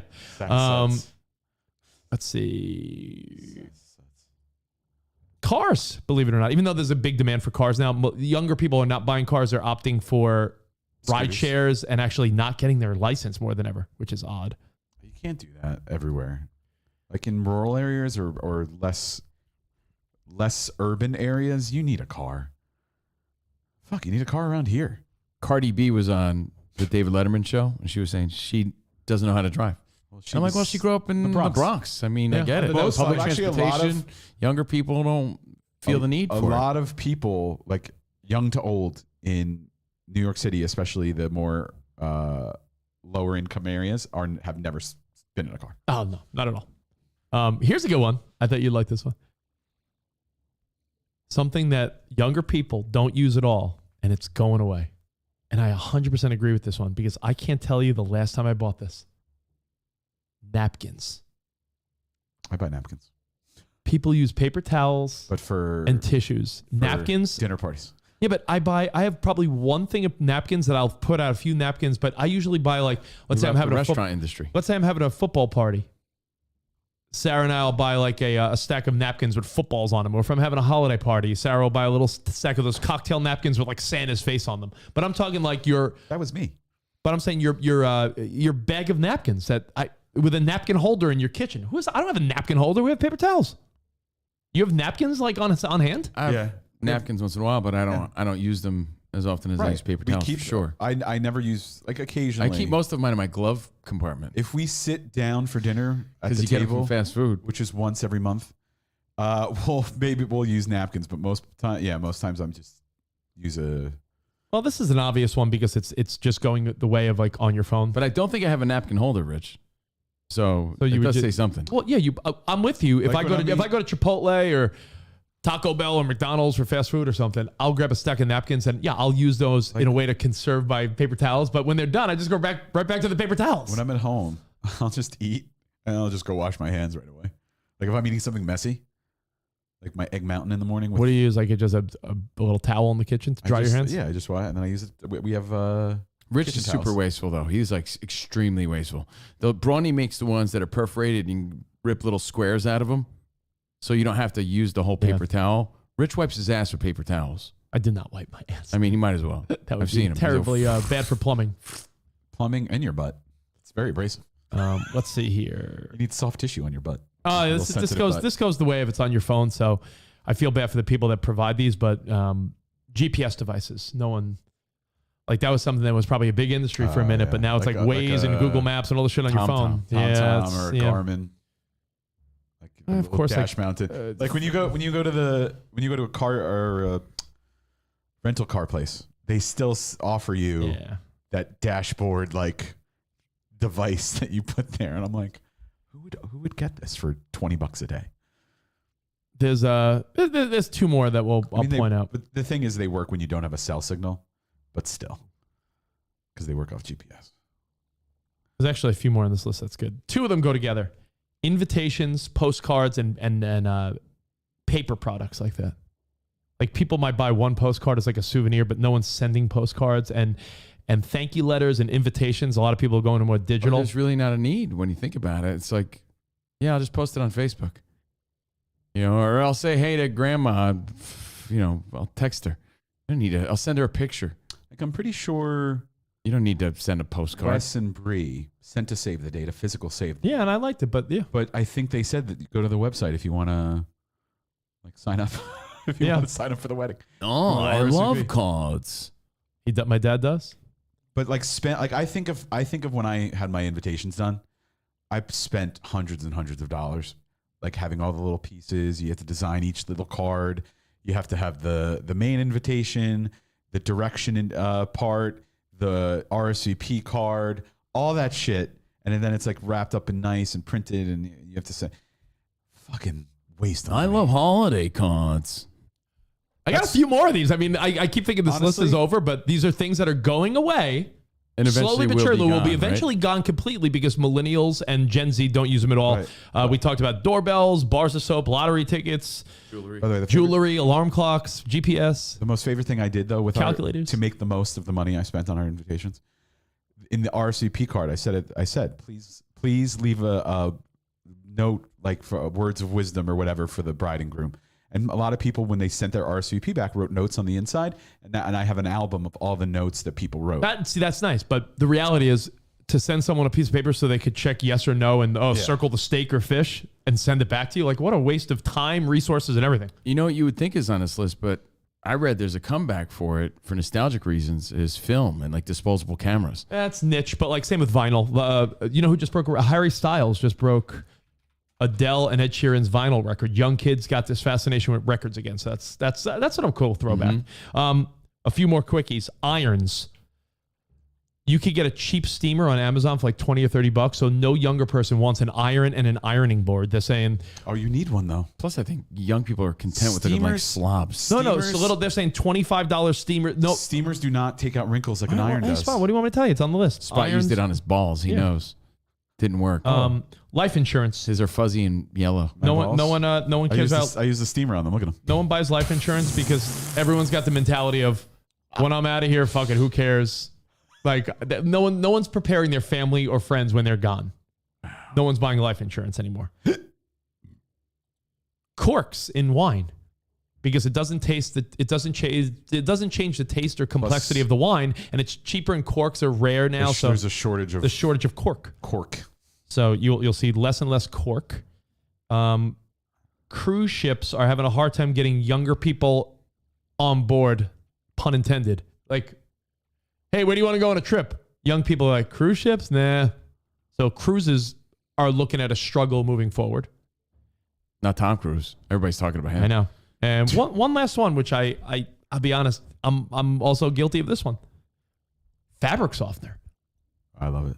I use detergent and I dry my clothes and use dryer sheets. Do you add separate fabric softener? I don't. My machine, sometimes machines have the little separate thing for it. My machine doesn't have that, and I know you can put it in the main wash, but I don't want to do that, so I don't use it. Yeah, but fabric softener is a thing that I think, and maybe in the 80s and 90s, like parents were like, don't forget to add the fabric softener. Starch. Do people still buy starch for their collars? Did you starch the collar? I saw a TikTok video that said, people that separate their clothes in colors, I got to just let you in on a little secret. I've never done it, and it's okay. I do. I've never done it. I only like super whites. Like, right. Like I'm talking like bed sheets and shit. You separate whites from everything else. White bed sheets and like your white undershirts, that's the only thing I'll separate. But like, you should also wash everything else is the same fucking load of laundry. You should also wash your towels separately because a little fuzz will get in your clothes. Oh yeah. Towels. I'll put towels in with like the bath mat in the kitchen, in the bathroom and shit like that. Like dryer sheets are fabric softener. Well, I mean, they do have a little. Yeah. Look at that. Trying to say you don't want the whites to mingle with the other colors. My laundry is segregated. Yeah. Racist laundry guy over here. If anything, out of respect to my colored clothes. No, actually, that's the only thing I do. But growing up, my mom was real particular about separating. She wouldn't even wash her kids' clothes with the adults. Like, because she thought, like, my dad's ass sweat was, like, worse than, like, little kids' ass sweat, I guess. I think, like, now I don't care. I think that was something. I throw my dirty chonies in there with I think that was something Melody's Sarah clothes. cared about that for a minute. You know, when you're, with your first kid, you care Maybe about like newborn. I guess. when you have your first kid, you care a little bit more about certain things. I don't want my Stevens clothes with your dirty socks. Your first kid gets a little more attention when they're very young. Like, I remember Sarah had like separate like kid laundry detergent and stuff. Now it's like, nah, that's silly stuff. But like when your first kid is born, my sister will ask me that all the time. My sister will say like, "Did you do this when Emmy was a baby?" I'm like, "Yeah, we did that for like a month or so." And then you realize like, fuck it. Like my sister would like sterilize bottles like in the microwave and like I'm like, no, I just wash them. I've never sterilized one of Ben's bottles. Like I'm like, you know what you do when he's done drinking it? Get this. I wash the bottle with hot water and soap. You should call Ben Obi-Wan. Ben Kenobi. Yeah, His real name is Ben. Yeah. Ben Kenobi. I'm going to call him Obi-Wan moving forward. Confuse him a little bit. Call him 2B1. Hey, Ben. Your new name is Obi-Wan. He's starting to talk He's more now, like, which is why great. does this guy call me Obi-Wan? Why does he look slightly Vato? Well, there you have it. There's your list. I'm Things most that are sad outdated. about alarm clocks. I don't know why, but I'm most sad about that. You know what? I did realize this, and I made this point. I don't know if I ever made it on the air. It's a silly thought. Probably. I have a hard time finding the time in my house. Yes, of course. You could pick up your phone and be like, oh, it's 11:27. What's the time? Slime time.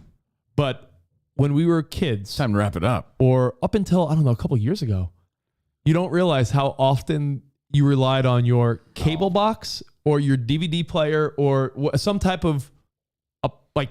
It was always midnight in my house. It's always blinking VCR. But there was always some type of electronic equipment that had the digital time. Yeah. So there are times where if I'm watching TV with Sarah at night, you have a smart TV or a Fire Stick or Roku or something. Remember, you'd have to go to the channel guide. Yeah. Just to get the official time. Yeah, but I'm saying you need a like I have a Echo Show. Yeah. So that's my time in the room. I look at it, see it. Also, I can see kind of farther to my. I have a small apartment, but I can see to my microwave has the time. Yeah, but Spot, I'm saying unless I have like a fancy wall clock, where would you actually? And my microwave's in the kitchen, which is not an eye shot. Where would you? Like you're so used to being like, oh, look at the cable box or the or your DVD player, and it would have the time. Don't have that shit no more. Your watches, talked about this with some of my softball buddies. I always have the time. Because one guy was talking about watches, how our actual like really nice Breitlings and Rolexes, really nothing more than jewelry more than ever, because no one actually uses their watch as like a watch. Like you're looking at your phone, like the idea of being like, oh, the nice timepiece. Like it's really like nice watches are just almost status symbols in jewelry, where no one you have a clock on your phone. No one's. I use this one to count my farts. Yeah, I got 10,000 yesterday, Spot. Oh, good for you. On my pedometer. Well, actually, let's go walk and earn some money. Are you stepping to the bad side? I'm stepping to the bad side. I gotta go for a walk right now. Burn some energy. Alarm clocks. You don't have to set the alarm. I had an alarm clock, but it looks tacky. I have a dream. No, she's right. I thought Preston was being sarcastic. He goes, well, you could always put an alarm clock and just don't set the alarm. But I had like my old alarm clock, and for a minute, no, I'm not even joking. I brought it in the living room to like put it somewhere, just to have the digital time. I was like, got this old ass alarm clock in my new house. Fuck that. I was like, no thanks. Well, thank you, Alejandro Mitchell. Oh, thanks, Alejandro. Making it rain, bro. Alejandros, all the Alejandros, all the Jose's. Thank you for hanging out with us today. Hope you enjoyed the free show. Hope you enjoyed your extended weekend. Salute the fallen troops. Happy belated Memorial Day. Let's have a great short work week. Remember, tomorrow's the first of the month. It's not happy Memorial Day, bro. I'll lick it. It's not happy. Tomorrow's the first of the month. Soldiers. So please subscribe to our Patreon. Send this free link to some friends. Tell them to fast forward through the boring parts. This show will be available. You can share it. It'll be available. Share it to your friends. And if you missed any of our shows this past weekend, you missed the show on Monday, we were on Fox Sports Radio, and we cover like nonsense. We were fighting about nachos over bread at restaurants. Happy birthday, Greg Kelly. Greg Kelly, happy birthday. Happy birthday. Happy birthday to your sister. FoxSportsRadio.com. Oh, happy birthday, Hey, Bleacher Lori. Bum. Thank you. Bleacher Bum, thank you. But we really appreciate your subscriptions to our Patreon. Yeah, tomorrow. Don't do it today. Do it tomorrow. Sign up for June. Just check it out. There's new options too. Yeah, So there's new options to check there's out. Tiers with video, tiers with some archives, tiers with fears. There's all different types There's of a things. tier where I just flex 24 hours a day. Yeah, that's a tier that has 4 people subscribing. It's like to it. it's our version of the Yule log. It's Yeah. just Spot taking gym selfies. So tomorrow. Oh, Raymond, what's up, bro? Tomorrow, first of the month, guys. Thanks for the Raymond. support. Love you, and we'll see you tomorrow. Until then, arrivederci, baby. See you in the promised land. Goodbye. Goodbye, guys. Peace.